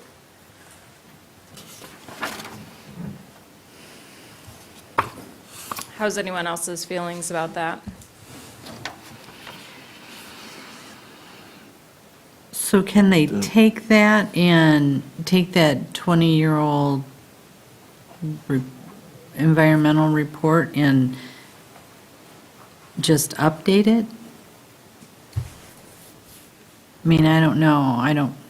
I have not seen the report, so I don't know what's contained in it. Okay. So I'd have to Well, look at it. the Lakes overlay was put in 2009, Yeah. I believe. So if that was 8 or done 9. in 2002, it may, I mean, I haven't seen it either, and that's a really good point. I think that'd be a starting point, but I also think we need the structures, some kind of benchmark, some kind, maybe pictures, things like that, because if things change, plus we have all the structures, I don't believe, I would say that an oil derrick is a structure, and I don't see where those are marked on the properties. And my benchmark on that was, if we say a food truck is a structure, then an oil well is a structure. And I'd like to see where those are located as well in relation to the campsites, the water. Are they 300 feet away? Are they tubed? Are they fracked? Do they use brine? Those are all really important questions to me for the safety and welfare of our residents and the quality of the water. Question on, The existing conditions, page 1 of 8, does have those. It has all the buildings as well. Maybe my eyes are getting bad with these small things, and I'll come in and can I get an 11 by 18? Yep. Okay. There's- Maybe I could get one of those. Do you have a comment, did Tracy? you not? No, I didn't, Get it wasn't this? there when I picked up my packet. Okay. I'm sorry, it wasn't available when I picked up my packet. Was it, you came too, and they weren't there for Paul and I at that time, so I apologize for not having the I can get you eyesight. those copies, and, the only thing I would like to mention related to your comments is that if they did go a different direction, or if they did change something, they are being approved as this PUD with these uses. So they'd either need to come in and amend it if that's an opportunity, or they'd need to reapply for something else, all depending on which direction they go, which would give the Planning Commission another opportunity to get additional information or different information depending on the direction. If they change the use and you really need that, at that time, you could ask for that assessment. And if the PUD, fails, it's no longer, I'm sorry, that's right, the microphone. The PUDs, goes away under the ordinance there, then the property has to revert and comply with its existing zoning classification. That includes even larger properties that may have different zoning districts on them for each portion of each district in which the property is located. So. I'm just saying that we've had a history of not always having a benchmark or things in place, and As far as monitoring. as monitoring, and Mr. Taylor has to monitor that, so perhaps you could discuss this, because I really think we need some kind of baseline for us in that respect, going forward, and like to, I would like to know what maybe they don't have a Plan B if it's not sustainable. Question, John. Yes.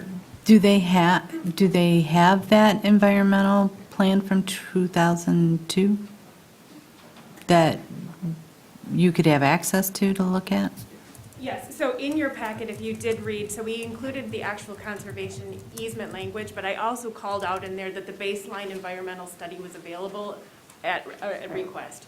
So because it's 80, 100 pages long, it was not included in your application. Sure. I apologize, but that is certainly available, and it covers a good portion, probably if not all, of the items listed in this district requirement. So Sarah, is that something that you could look at and then come back with more information for us? One thing worth noting, I happen to know quite a bit about this. I was with the Conservancy for 16 years and actually worked with Rotary on doing this conservation easement. That's the condition of the property at the time of the conveyance of the easement. Every year, staff from the Conservancy come out and monitor and document any changes in the conditions.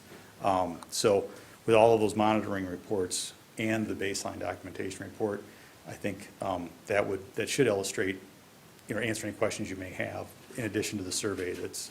Yeah, and that may help Judy feel more comfortable with where we're at now, to have a baseline, because you do have the documentation.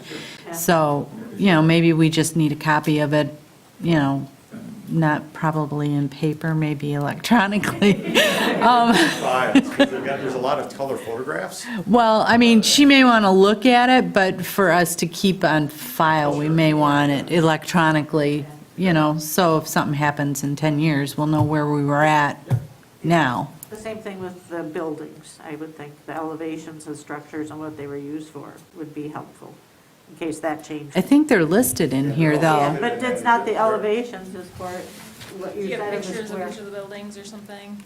Pictures of all the buildings, Jamie. Okay. We have a building schematic for each one of the buildings. I apologize, I thought I had maybe put it in your application, but I think it got too long, so I didn't include those as well.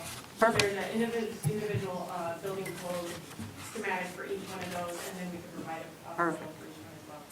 Okay. Electronically. I think would be better. Couple other things, will all the lighting be dark sky compliant? I think we really need to look at that. I mean, that is one of the new things. This is a new PUD, and I think it should meet our ordinance with that. I also believe that, trying to figure this out, according to the Eagle application, in one part, the consistency, you say things were existing, but then on the application, the existing column has a bunch of zeros in it. So were there 64 sites existing or not existing, or can you help me clarify this Eagle application a little bit about, it says proposed, and I would have thought if they were there, they would have been existing. I'm sorry, I'm confused. So the application for Eagle was, in effect, catching Eagle up with where we were at under Lara. Lara is the licensure for camps. Eagle governs the application for campgrounds. And so what we had to do to catch up Eagle was to apply for a construction permit, even though the buildings were already constructed. So it was bringing their documentation up to current. We got the construction permit, then they went through their assessments to make sure that the infrastructure was as it should be, had the health department come out and inspect, et cetera, and that's what led to the ultimate campground license. I know, that's very confusing, because on one hand, we're looking at no construction, but Eagle made them file a construction permit, so that's really confusing. I appreciate. They mention in their permit under the description of approved construction, it says the permit approves the conversion of a portion of the existing youth camp to a licensed campground, and that's what you're talking about. And then under the 64, in the really small print there, it says camping cabins 1 through 6. Are camping cabins, those cabins around the parking lot? No. No, The okay. camping cabins are what I referred to on our site walk as mini cabins. Oh, okay, okay. And then, how many tents can be on a site 1 tent, 4 people. per site? I believe that's right. Do we have that regulated? I'm sorry. It's 2 tents, 4 people. 4 people in each tent? No, Okay. each site is limited by 4 people. Okay. Let's say, there's 2 couples that don't want to share a tent, that they can each have a separate. Okay, okay. And then, you do talk a little bit, quite a bit about conservation, but again, I didn't see any firewood mitigation plan. We have a huge problem with hemlock, oak wilt, ash borer. Are you planning, I would really like to see something to the effect that no one can bring firewood in, that it's all from the site. I'm aware. We already have that policy in practice, and I believe it is. Okay, well, I didn't see it in your management plan. I also didn't see anything about pets on your property, on the trails, and I saw no mitigation like we have at Brown Bridge with waste, any waste plan for Can't leave animal your dog's waste? legacy at Go Rec. Pardon? You may not leave your dog's legacy at Go Rec. Yes, right. So what are you going to do? Are you going to have bags? Are you going to have places? Or are you just going to say clean up after yourself and bring your own? People are fully expected to clean up after themselves. Okay, so you'll post those rules then? They in are your- already posted at the Okay, property. all right, just wanted to, I haven't been able to be on the property for a while, so I'm sorry, I couldn't see that. Let's see here, do we know if the sign for sure is 33 feet from center of Hobbs Highway? So I think that's the ordinance. Also, you talk about parking, according to the road commission, in the winter, can't park on Scout Camp Road or Hobbs Highway. I know people have, it is against the ordinance according to the road commission. In addition, the speed limit on Hobbs Highway is 55 miles per hour. You all drove out there today? You saw there's quite a few guardrails. There's about 2.5, 3 feet. I walk that consistently. You take your life in your hands. If we're having these kind of events, I would suggest we have a traffic study because the infrastructure out there cannot handle this traffic, especially if we have alcohol issues. We're asking for problems. People have already bounced off those guardrails quite frequently. You all drove it. You all saw, you didn't go down Scout Camp Road, which is a washboard road, and we know that that entrance is pretty tough. And there was allusion in here that the road commission might work with you on that entrance, and we don't have that information, so that might be something for us to look at. So that would be something that I would be greatly concerned about. I am concerned about the shootings things. There are three ranges within 15-mile radius of that area, 20 minutes. There's the DNR one right down Supply Road, Jumps Corners, and then there's another one, and I can pull it up on my phone because I did check that out. It's 11.5 miles, the DNR. So I think with that comes quite a, there's probably regulations that are pretty strict with those. So, but we already have 3 within a 15-mile radius for your information. So I have walked that property quite a bit. I have wandered twice onto the rifle range. It is separated with a 12-gauge wire it had laminate signs that said you're on the range. That was rather disconcerting to me. So we didn't get out there today, but I would hope we would do something about that. I'm concerned about the Everglades camp areas in wetland area.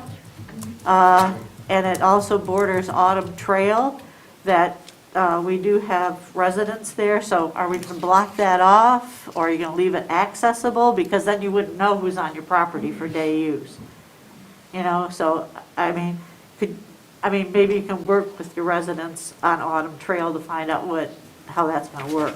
Yeah, you know, that serves a good opportunity to, I was thinking about that when I was talking about us knowing people that are on property, and I was answering specifically to people Yeah. staying on overnight or coming for events. We would clearly know that Right. they were there. There is the opportunity that people would have to walk on property, and we would Oh, yeah. hope for that. Yeah. We do not want to encourage people to walk on through private property, and we would certainly do whatever our Right. responsibility was with that. Okay, and I think, you know, I'm a walker, and I love the trails, I love the property. The disc golf is great, that's kind of a new use, you put that in, and people love it. I think the cabin rental is, that, you know, the cabins that you've kind of converted, and family, education and training, I'm all for that, the climbing wall. But I do have a concern about the events, because I think it does become a commercial thing, and there might be other ways to sustain rather than, I'm concerned about the alcohol, I'm concerned about the traffic, I'm concerned about the events. We do have an ordinance, and the paperwork says 5 or more customers on it, that the planning commission did agree to, that you have to file a transient permit. If you look at that form, it does talk about alcohol, it does talk about traffic, it does hold the person holding that event responsible to know and notify what's happening with those. And I think a transient permit it's in place, it's part of our ordinance as far as I know, with 5 or more customers. So I wouldn't want to waive that unless there's some kind of, it is our ordinance.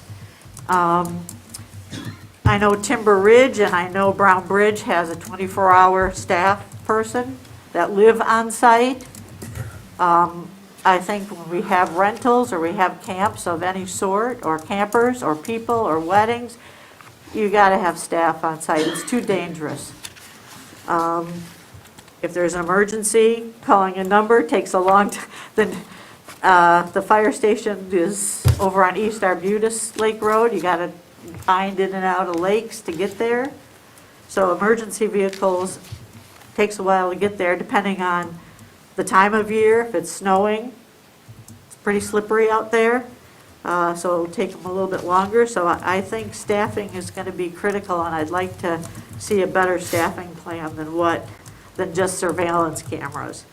I think, let's see.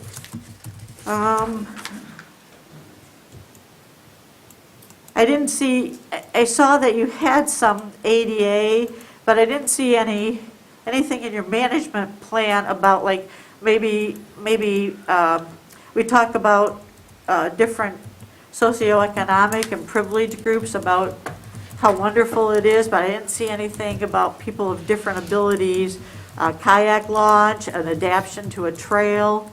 I think our ADA folks, I know we just finished one out at Brown Bridge, which is awesome, so we do have resources to assist with that, but I'd like to see more accessibility for our folks. And I think that would be a great part of the management plan. And I'm trying to figure out your events things, because you say it's a season and you define a season. Is that May 1 to October 1? Is it May 31st to October 31st?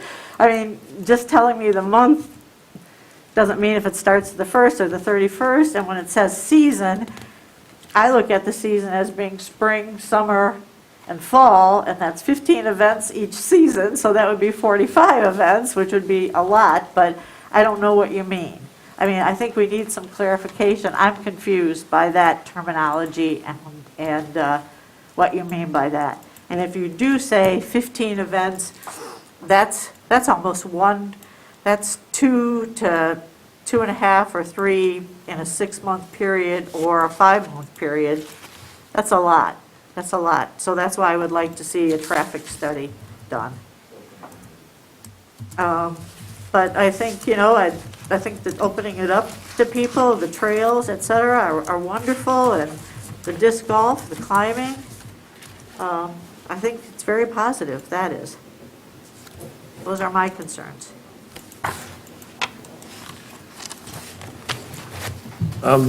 Before we kind of move forward, can we go back to your report, Sarah? Because I think it's important that staff is offering a couple points here where we might want to consider some waivers, and I want to make sure we cover the rest of that. We kind of, once we got to the EIS, we kind of diverted. I want to get back to where we were on that and continue that. So I'm going to skip through all the standards for the environmental assessment, unless you want me to go through each of them. No, that's fine. You're going to get that report from them.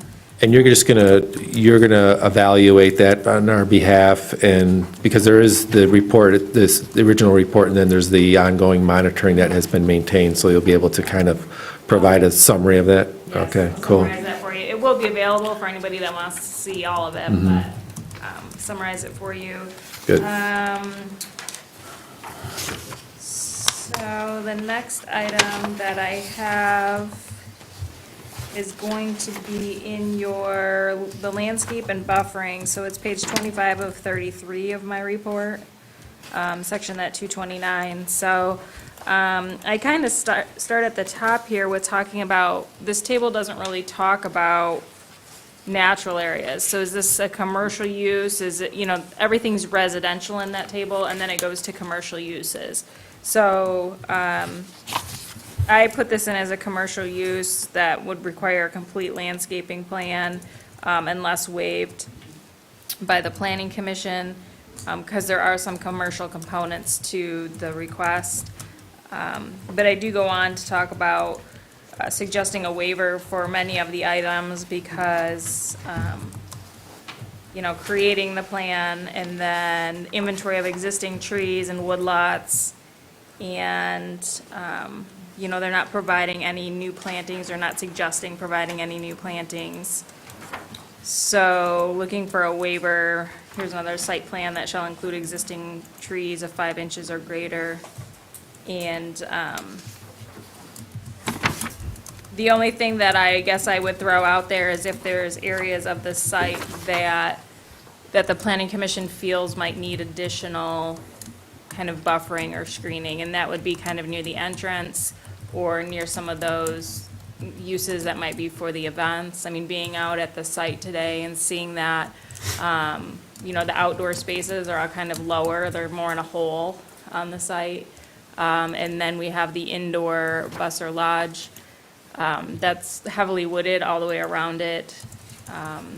And coming into the site, there's really landscaping, there's topography to go in, and the parking sits back, so the light's not going to trespass from, people in the parking lot when they're leaving. And even when they're leaving the site to get out onto the road, that driveway's kind of pointed towards the intersection. There's not a house there. So to me, from my perspective, a lot of things already exist on the site that kind of protect the neighborhood. But if there was something the Planning Commission kind of saw as a need for a buffer to help with noise or light or something from the site related to, the special events or something else that would occur on the site. I don't know if anybody has anything they would like to see. I think, I'm sorry, I can't remember your name. Sarah. Two Sarahs, okay. She had indicated at the site review some distances from neighboring houses and stuff, but Paul mentioned, and I don't remember his last name, I only know him as Paul, so, that he is really close to part of the property. So I guess if we could, that was on my list, if we could see a map of where, those houses are right, that buffer that, the Go Rec property, because I don't know if there needs to be more buffering. I mean, I wouldn't think so, but then Paul says he's really close, so I just don't have a feel for that. Yeah, I think they had an aerial in there, but there's so much vegetation that it's hard to It's see hard where to the see, houses are. yeah. So maybe you could just throw the houses on the aerial to call. I mean, they don't have to be exact, I mean, for my purpose, they don't have to be exact, because that's going to be near impossible. But, just, You know, we could do the tax map, the GIS tax map overlay. sure, okay. That would be helpful. It would be, yeah, we'd have to go and survey those in because we can't see them from the. Right, exactly. We can put the surrounding parcel IDs on there, we can. do Oh, that would be helpful, yeah. Just that way, we wouldn't have to guess at it. So that might go to your request for waivers, because I don't know. That would be helpful.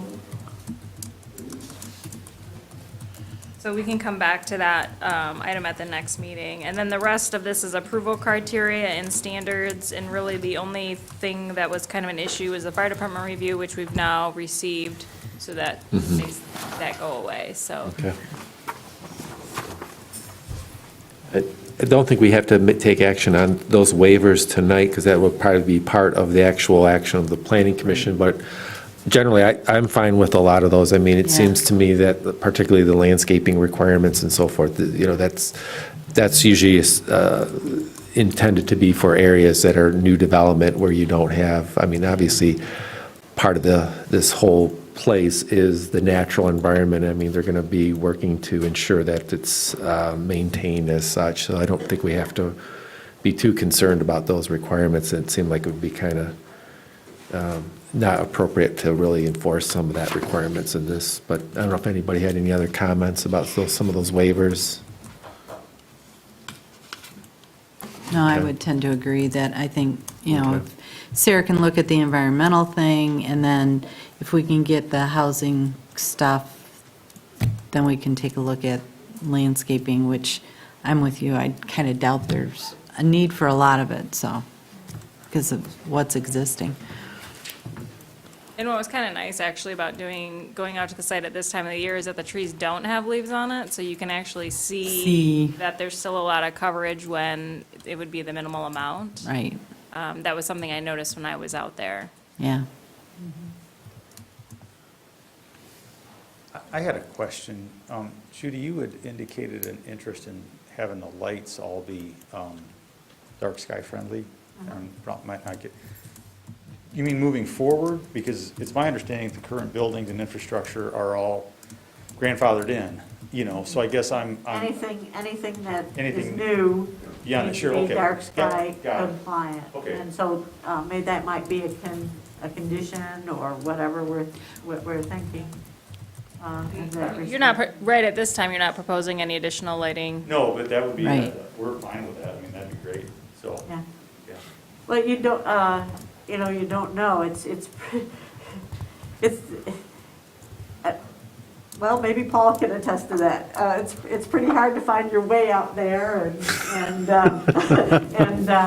it's kind of the Bermuda Triangle, and, that's my huge concern with people and partying and alcohol, and we all know that, and it's pretty dangerous. so. Just in the interest of full disclosure for the site planning meeting, I got lost. It's not hard, Paul. It's not. Thank you, Paul. Thank you, Judy. He'll see you after. I have a few more. Yeah, absolutely, if you got any other Sorry. comments. I have, and I don't know if this is our place or not, so Sarah, maybe you can answer that for me. We had several people mention concern about the boats being used during events that people don't realize they're being used, kind of thing. If we can get some kind of I don't know what your security or management plan for when the events are happening, and I don't necessarily need that now, but if we could have something, I don't want a full detailed management plan, but, something that would speak to the security during events and Also, I would assume, how are you going to take care of the 10 o'clock curfew? And, I've heard different things. You've got 24-hour security cameras, but not somebody on site that would be there. So that kind of thing, if you could give us some kind of a description of what that looks like, so that we're not guessing anymore and that the public knows. And then Judy mentioned something about the oil wells. Isn't there an agency that, like, monitors that and has jurisdiction over it? So that's really not our thing, right? Okay, and even the security, like, people being able to get into them kind of thing, right? The responsibility of the leasehold owner. Okay. Oil and gas company, the Sorry.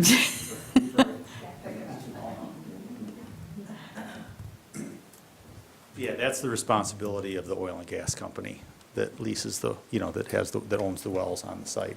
Okay, so is there something that we need to be concerned about with that, since it's on a site we're giving an approval on? I don't know, I'm asking. I wouldn't be too concerned about it. I mean, that's something that has been there, but was probably been there when the Boy Scouts were there. Right. It's Okay. not an area that we regulate under zoning. In fact, wells, mineral, oil and gas wells are forbidden. The townships and municipalities are Right. forbidden from regulating in that area. And then, he's correct, usually they have a unitization agreement for these gas and oil wells, and that agreement has a leasehold and those provisions as to how the properties to be developed and what occurs is part of the lease agreement between the parties. I mean, I suppose if they wish to, but they have to have the consent of both parties. If you wanted to look at a sample oil and gas lease, a lot of them are pretty much the same, but. I just want to know somebody else is concerned about it, not, it doesn't have to be part of our Then you know where they're things. at, I have a question on that then. If PFAS was the responsibility of the airport, the federal government, and the Coast Guard, how come we got involved with that? I mean, I think there's a responsibility that now cities and municipalities are really being held accountable for things like that. We only got involved to help our citizens. Well, right. And Well, we didn't expend money on it or anything. We were just a flow-through, so. But isn't this to kind of help our citizens if there is any kind of issue with them? You are restricted, though, to what the law allows you to regulate Right. and to your zoning ordinance, so. Yeah, yeah. I mean, it's fine to have it on the site plan, you should be aware of where these things are. Right. Just like you with the buildings, but, But as far as concerned about if there's a fence around it or somebody, all of that I mean, kind of there's a stuff. variety of things that could potentially be a hazard depending on who whether it's Right. an oil, gas well building or otherwise, but. But that's part of that That's part of the leasehold, okay. So, And, wait, is it in the conservancy then? Because there's that one clause in there that says a third party or whatever are not held accountable for any kind of injury or those types of things. I think you're probably, what you're looking at, you're talking about the conservation easement? Yeah. They probably have a provision where they are not responsible Right. themselves, meaning the conservancy. That's probably a Oh. legal waiver that if something happens on it, just because they have the conservation easement doesn't make them responsible for what Okay. occurs on the property. That's probably what you were looking at. Yeah. But if you have, a question on a specific area Okay. of that, even though it's not directly related, we're not going to have the township enforce that, remember? No, we're not. But I can look Right. at that for you if Okay. you want to and answer questions. Right, thanks. and then are we intent, I don't believe, but for the events, the 15 events that you're having, and I'm assuming May 1st through the end of October is your event season.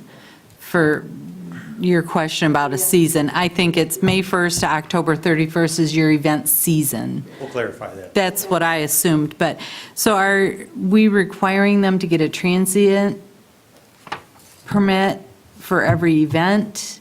Well, that's not what they're asking for, okay? Okay, that's why I'm asking. That's going to be the big part of what your decision-making process is here, because they're saying that they want to be able to have these events up to the limit of 15, yeah. Yeah, but not just the limit, Oh, but the number of 300. people 300. that they'd exceed. I think it's 500 before they'd have to obtain a separate transient events permit.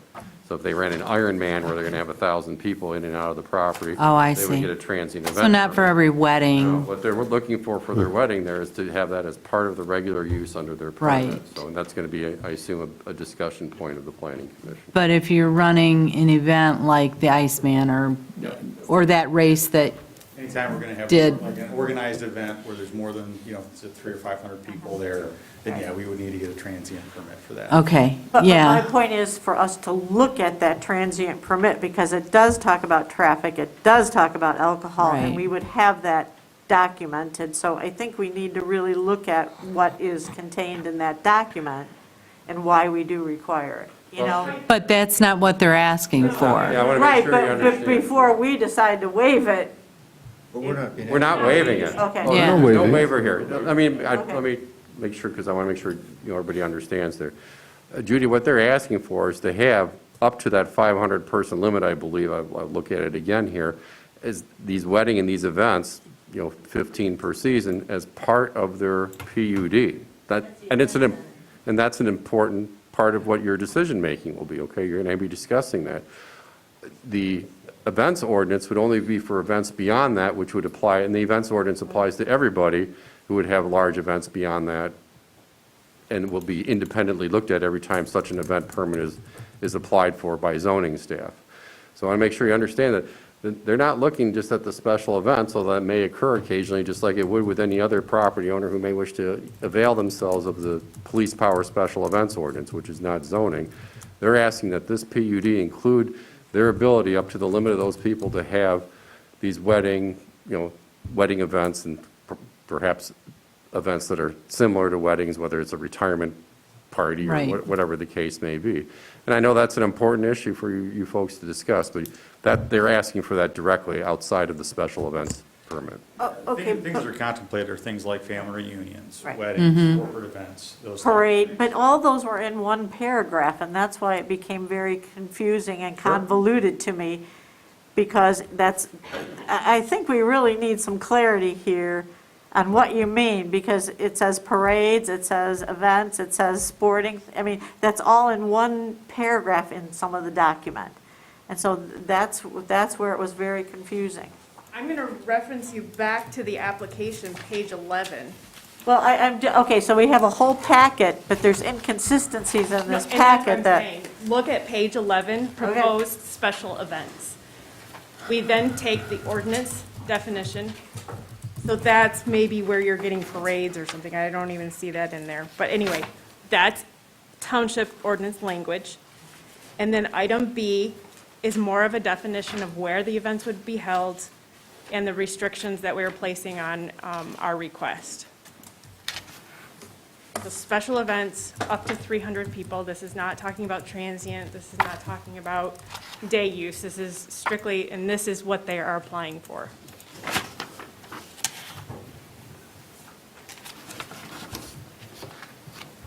So that's 15 occurrences per season. Per season, we Right. can clarify, What- but it would be May 1st to October 31st. But, yeah, I just thought it would be inclusive by saying May to October. But then I think on the page following, where it does identify public day use, and then it does events, I'm assuming that's what could be, I think that's where she was talking about, like where it says parades and stuff. Yeah. Yeah. Under that events listing. But that's going back to the proposed day use activities. That's separate Under the day use, that would be separate. from the special events, which is on the prior page. Correct, okay. Okay, so I was referring to page 56 and page 53, which you were just talking about. Yeah. Okay, So there's 15 events that could go up to 300 people each. that's what they're asking. Yes. Right. Yes. And if you did have something that would go beyond, then that's, well, when you're going above 500, so then that's when the transient activity permit kicks in. Correct. All right. So what happens between 3 and 5? Yeah. You can't ever have. You can't have one between 3 and 5. Well, it's true. Called the donut hole. You can't go over 300. Yeah, there you go. You can't go over, You can't go over 300. It's our special events limited to weddings. So if we had something like a race or something up to 500 people, we haven't capped that. We haven't applied for a cap of what your day use activities, such as a race or something. That's something we can discuss. We'd be willing to take a look at that, but that's not been capped in our application. oh, okay, so maybe that Part of could, the special events, a race wouldn't be. Clarify. so maybe, yeah, so to say those events would be up to 500, they would not require they're less than 500, and they do not require a transient activity permit. However, we're permitting them as part of the PUD. But then if they do go above that 500 number, then a transient activity permit is required. Okay. Yeah, that is not in there. That would be helpful to have that in there, because that's separate from the special events. Yeah, okay. All right. So just to clarify, a special Yeah. event really is something that could operate till 10 PM. We wanted to make a distinction, and obviously I didn't do a very good job, of events that are during the normal business, normal hours of operation, such as a race event or something that doesn't go to 10 PM at night. It's capped within what we would say maybe an 8 to 5 operation. So that's a little bit to help you guys guide you in the distinction between the two. So, on the special events is something where that's something, in the wedding is a typical example, because that's probably mostly what these are going to cover. Exactly. That's something where somebody is renting out the facility, or leasing and bringing in their own catering and all that stuff. Jamie, do you want to go through what your special regulations are? Yeah, so, stay here and help me with this. So, don't go there. So, there's a number of events that fall into the day use that we're talking about. On a lower scale of participation, a lot of the educational events that we offer have industry standard ratios that are expected. So for instance, teaching watercraft safety, we have to stay to a 1 instructor to six or 2 instructors.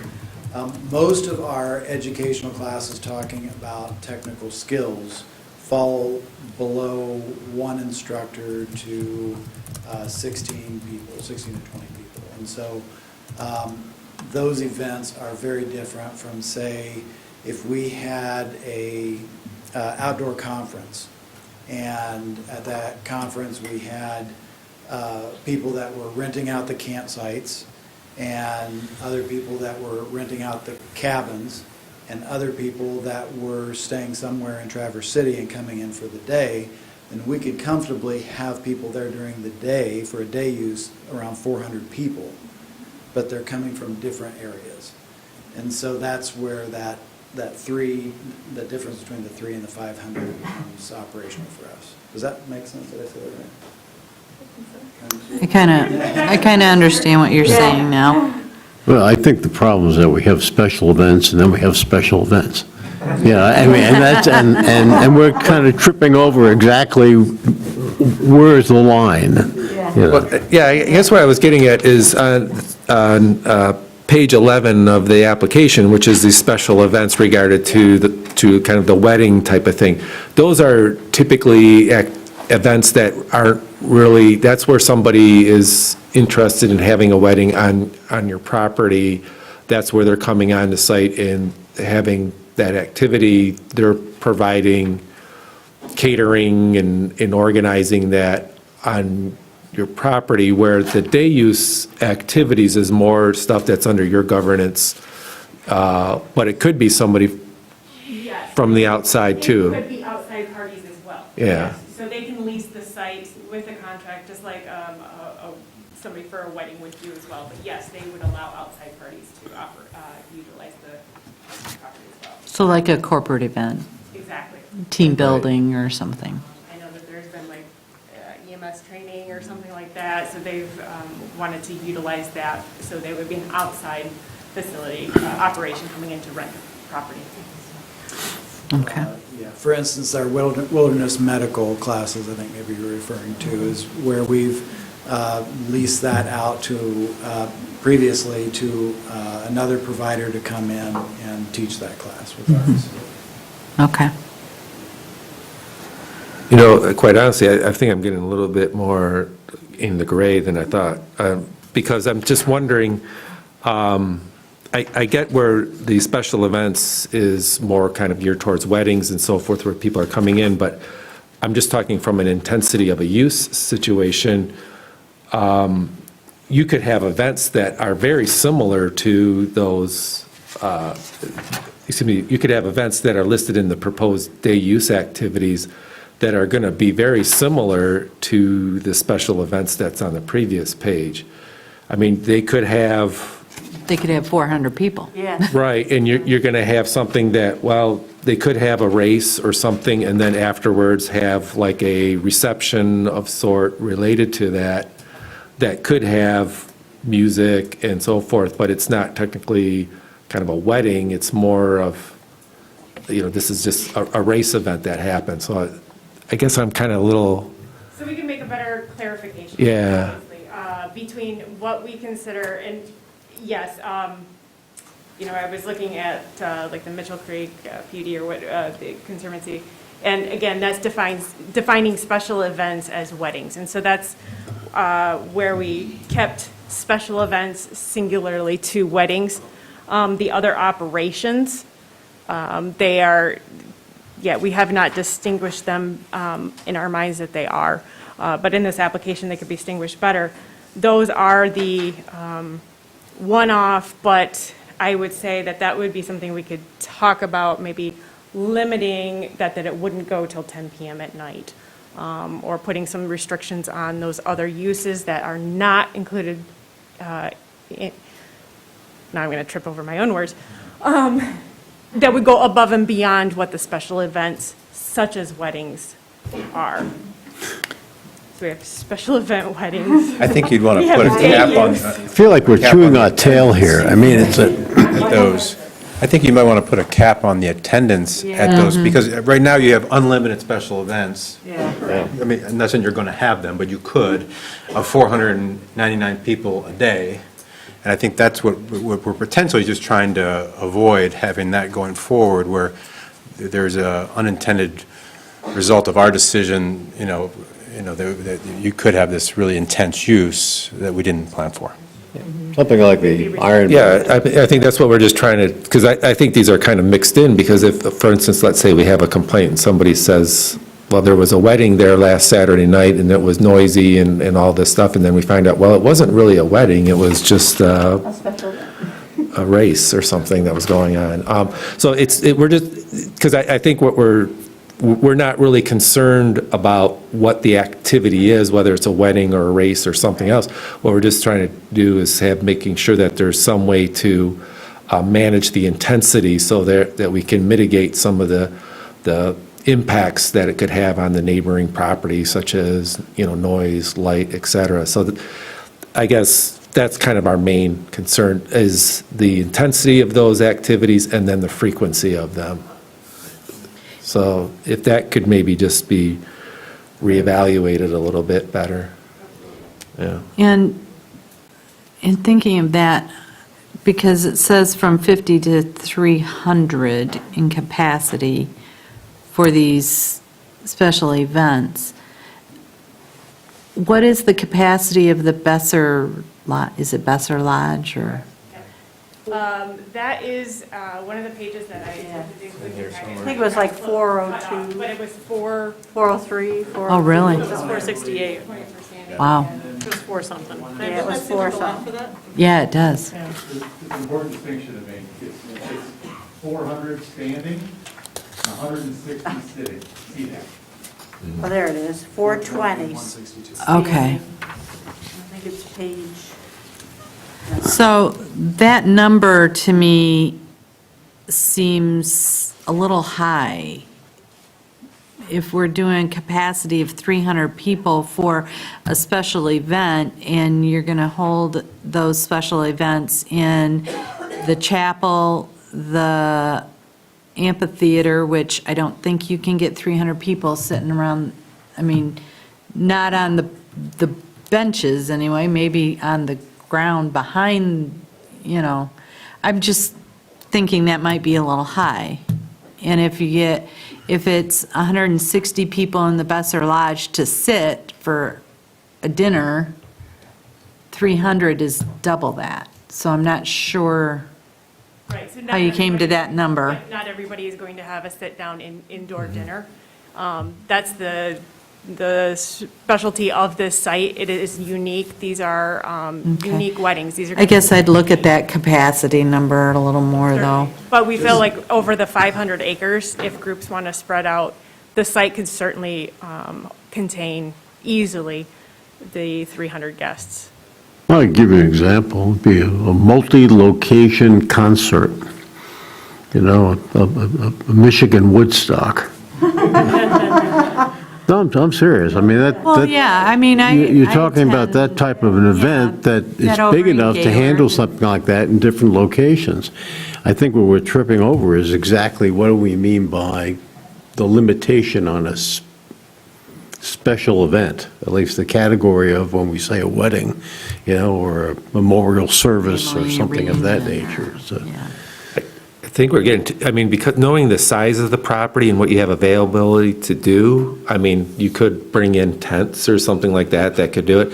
It's almost like, I think we're just dealing with that 500 threshold. There's up to 500, and then there's beyond 500. This area in here, it's, certainly there's capacity in terms of vehicles and everything that's going to restrict that, but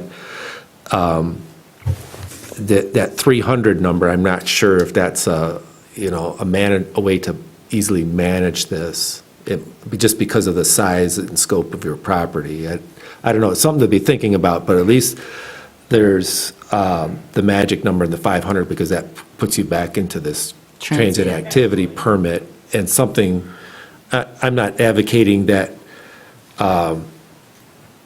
these special events be allowed to go up to 500, but I'm just saying it's going to be very hard to discern between the difference of a special event and maybe some proposed day use activity that is equally or even bigger in scope In intensity. and intensity. That, So just for clarification for me, what was the reasoning for differentiating between special events and day events with Special events are typically in the ordinance, weddings are typically defined in the ordinance as a special event. So Okay. that was primarily the reason that we categorized special events as weddings. Everything else is a day use or an activity. A race being an activity.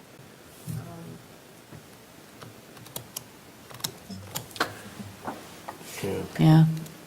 And if you do those race type things, were you going to contain those to your property? Because, yeah, I ran into those folks a couple years ago too, out on the trails that, you know, the bikers and the boaters, et cetera. That was a bit of a problem. Not sure which one if you're referring to. The triathlon thing yeah. or whatever. There was, we used to be a venue for the Cherry City Triathlon. Okay. And there was some pain points with them, with the neighbors. Okay. That was right about the time that I came into this position, and there's a few things that spin off from there, but I want to point out use that as an example to point out a couple of things. One is that the organizers of that triathlon did secure every permit that they were required to secure, including putting out buoys and leaving them overnight, and we verified that.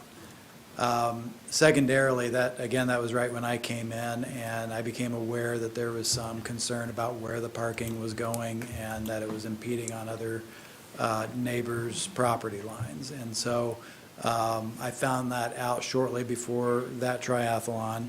I sent out messaging to all the neighbors that I had contact information for, apologized, and said that we would do what we could for this one, and that I would make every effort I could to ameliorate future burgeoning, and which we did. And the next race that we had was the Michigan Adventure Race, and I'll point out that all the parking for that race was on property, and that we had buoys that were set out same day and removed same day, and none of any of the problems that we had with Cherry Triathlon. Was the biking then too on your property? No, the biking definitely goes off property. Right.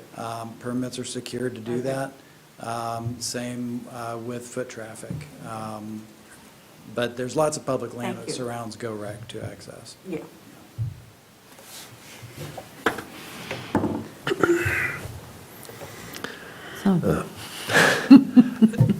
Just getting back to that special, I see where you're coming at from the public assembly one, but, It's going to be that thing. when we're talking places of public assembly, they're talking about structures. And you have more than one structure. You have structure in the Besser Lodge, but then, and I guess you could call it a pavilion, but then you have these other places. And when I look at that definition, it's talking about theaters, churches, auditoriums, banquet halls, sports arenas, lecture halls, enclosed facilities. Those are, I just think in your situation, there's going to be the ability to go way beyond, let's say, the lodge in terms of having that event or whatever. So I'm just thinking we're trying to carve out a piece of this where really a lot of these activities are going to be potentially very similar in intensity and in scope, at least for those large where you have people gathering. So it's just something to think about how better to figure these out a little bit better, because I'm just thinking from a enforcement standpoint, or because if there's issues or whatever, it's just a better way to manage it, because I think it might be really hard for us to discern the difference between some of these. And it could be difficult for us and then create headaches for you guys. And so somewhere it's just a better sense of how to manage these, or at least in a little bit more clearer way, but. That's fair. Okay. Sorry for belaboring it. So. Long way around. But we're getting there. That's what this is about. It makes sense. Okay. Any other comments or questions on some of the items here? Will you allow RVs in your parking lot to hook up, et cetera? No, not as a use, no. Now, we may, below a certain threshold, we can do that, say to bring in better staffing to watch the campground. Like we may allow campground hosts to bring in their RV so that they can reside there.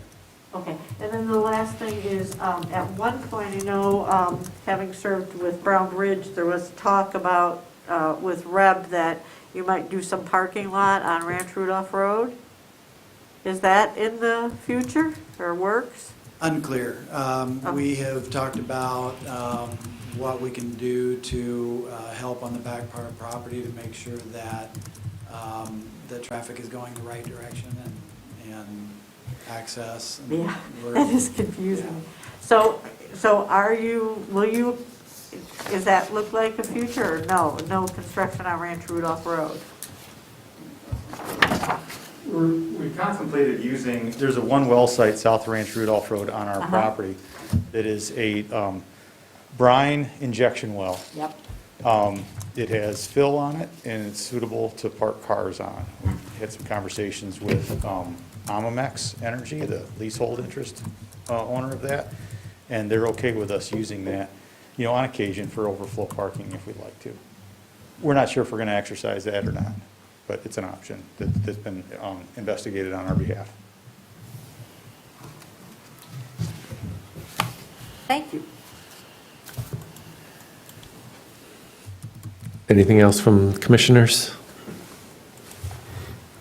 Okay, well, we certainly gave a lot of feedback, I think. If it's okay, if I can maybe try to consolidate what you guys would like for clarification, just to make sure I don't miss something. Sarah, were you taking good notes? Sure. Is that okay? Okay, so we talked about location of the boat wash, specifically where that is. Sarah, you mentioned we need to have the date on the site plans. We need to provide the conservation baseline environmental study. That will go to Sarah. You can give us feedback. We will provide pictures of all the buildings, including the building inventory that has been completed as well. We've verified any proposed lighting would be dark sky compliant. Maybe a campfire wood management plan, how that's handled, it is currently handled, we can clarify that. Judy, you brought up, just to clarify, the sign location, a better staffing plan, how this is operated, including staffing, security, and how that is operated as well. We're going to elaborate on special events and classification, and I'm not even going to try to get in that right now, but we're going to do something on that.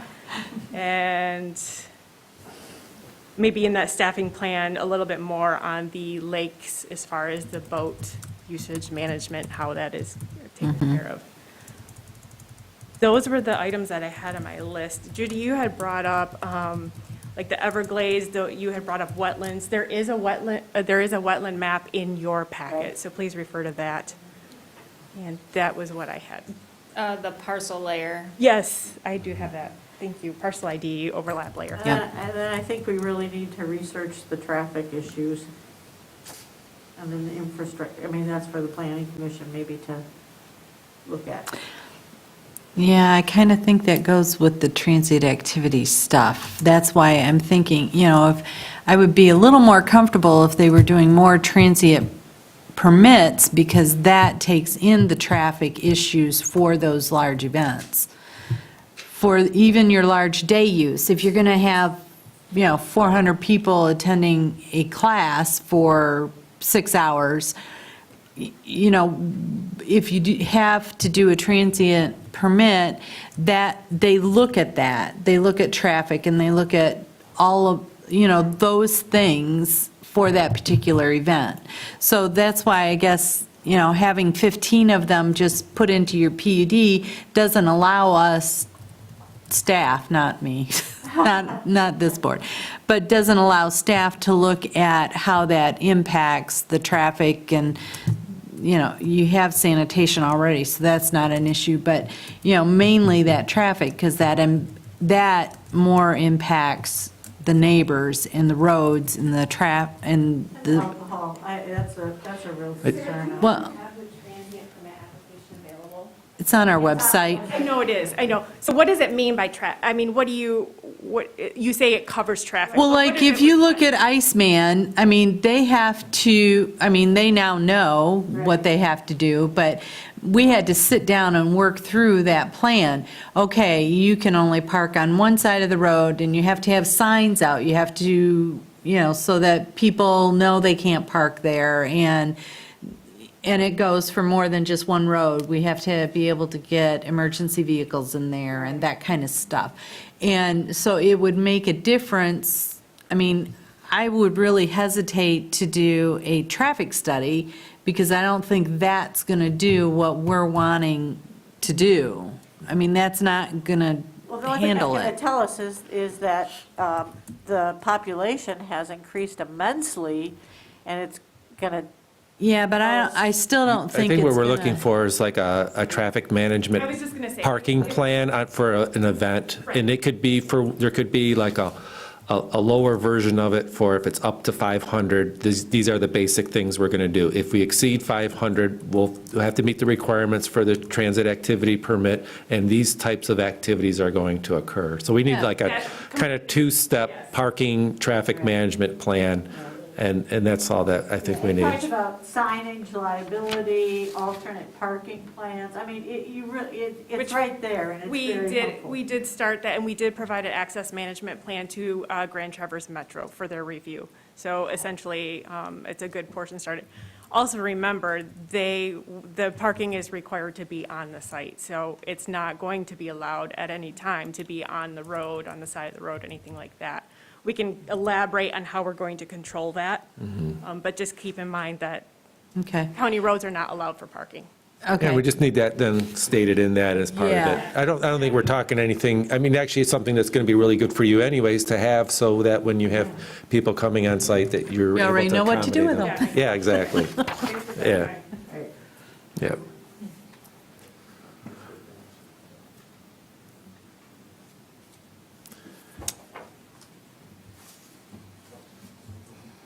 So we good? I think we're good. All right.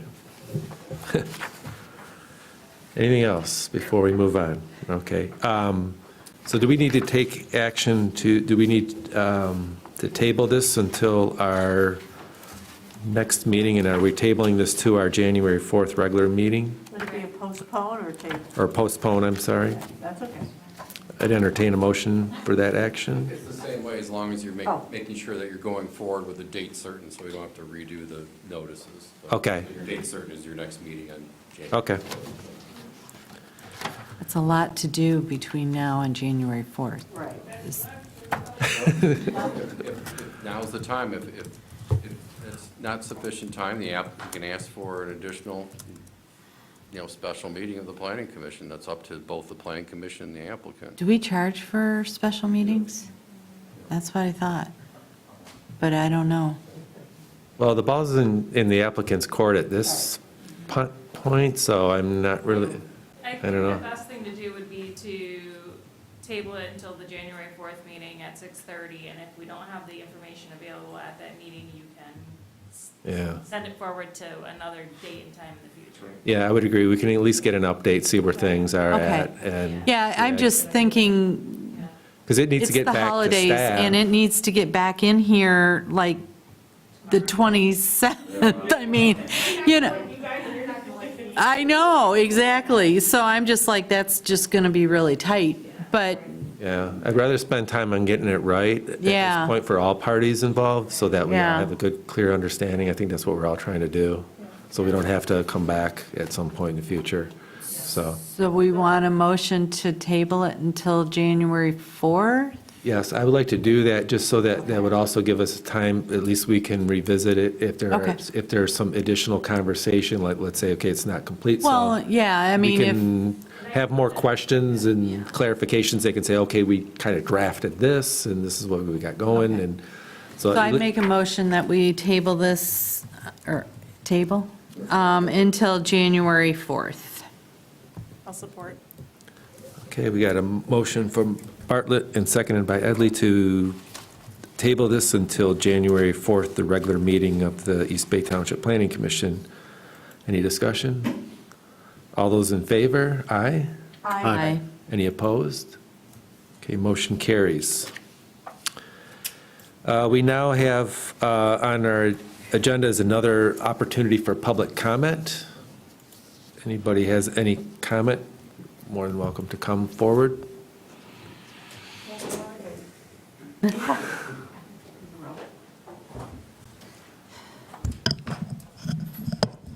I won't be as long as I was before. Ralph Bednar's 1380 Autumn Trail, president of the Rainy Lake Association. I just want to follow up on a couple of things. First of all, I just want to make a few statements. I hope you do the due diligence for the lake concerns that you're doing for special events and these large events concerns. First of all, the baseline environmental study, the conservation easement baseline study is for the land. It's not for the waterfront, nor the bottom land in the lake. So I would encourage you to look at that. I also would encourage you to look further at what the applicants are calling the industry standard for boat wash stations. Again, the standard is clean, drain, and dry. You need to look at that closely and don't just accept what is in the settlement agreement as the standard. As far as a settlement agreement, I would encourage you to do your due diligence about that also. For example, your attorney just mentioned that he's recommending you not incorporate the settlement agreement into the PUD. The settlement agreement terms says that they will be incorporated. Terms 10 says, quote, "The parties agree that the terms of this agreement will be incorporated into the township PUD application." And term 11 says, quote, "Any future modifications of the PUD will be consistent with this agreement." So make sure you do your due diligence and you understand what that agreement is and who it represents. Thank you. Thank you. Again, I really think it's an important point. I know it says that in there. The township is not a party to that, all right? So outside parties that end up in litigation with the settlement cannot impose requirements on the township, period, okay? Now, whether you have separate requirements on there related to the PUD and standards, that's fine, but no, that is not binding on the township. Thank you. Thank you, Peter. Yes? Jill Berardi. The PUD agreement, or the settlement agreement does have that language in there, so I think we might have a little bit of work to do on that. The only other thing I want to make a comment again about is if you would please look into the event center, and if we are able to have an event center in this area, to my knowledge, what they're asking for is an event center, and we're not zoned for that. Thank you. Thank you. Any other comments? Okay, we'll close public comment, and we have on our agenda the upcoming meeting date is Tuesday, January 4th at 6:30 PM in this room. That is adjournment. Any motion to adjourn? So moved to adjourn. All right, we're adjourned.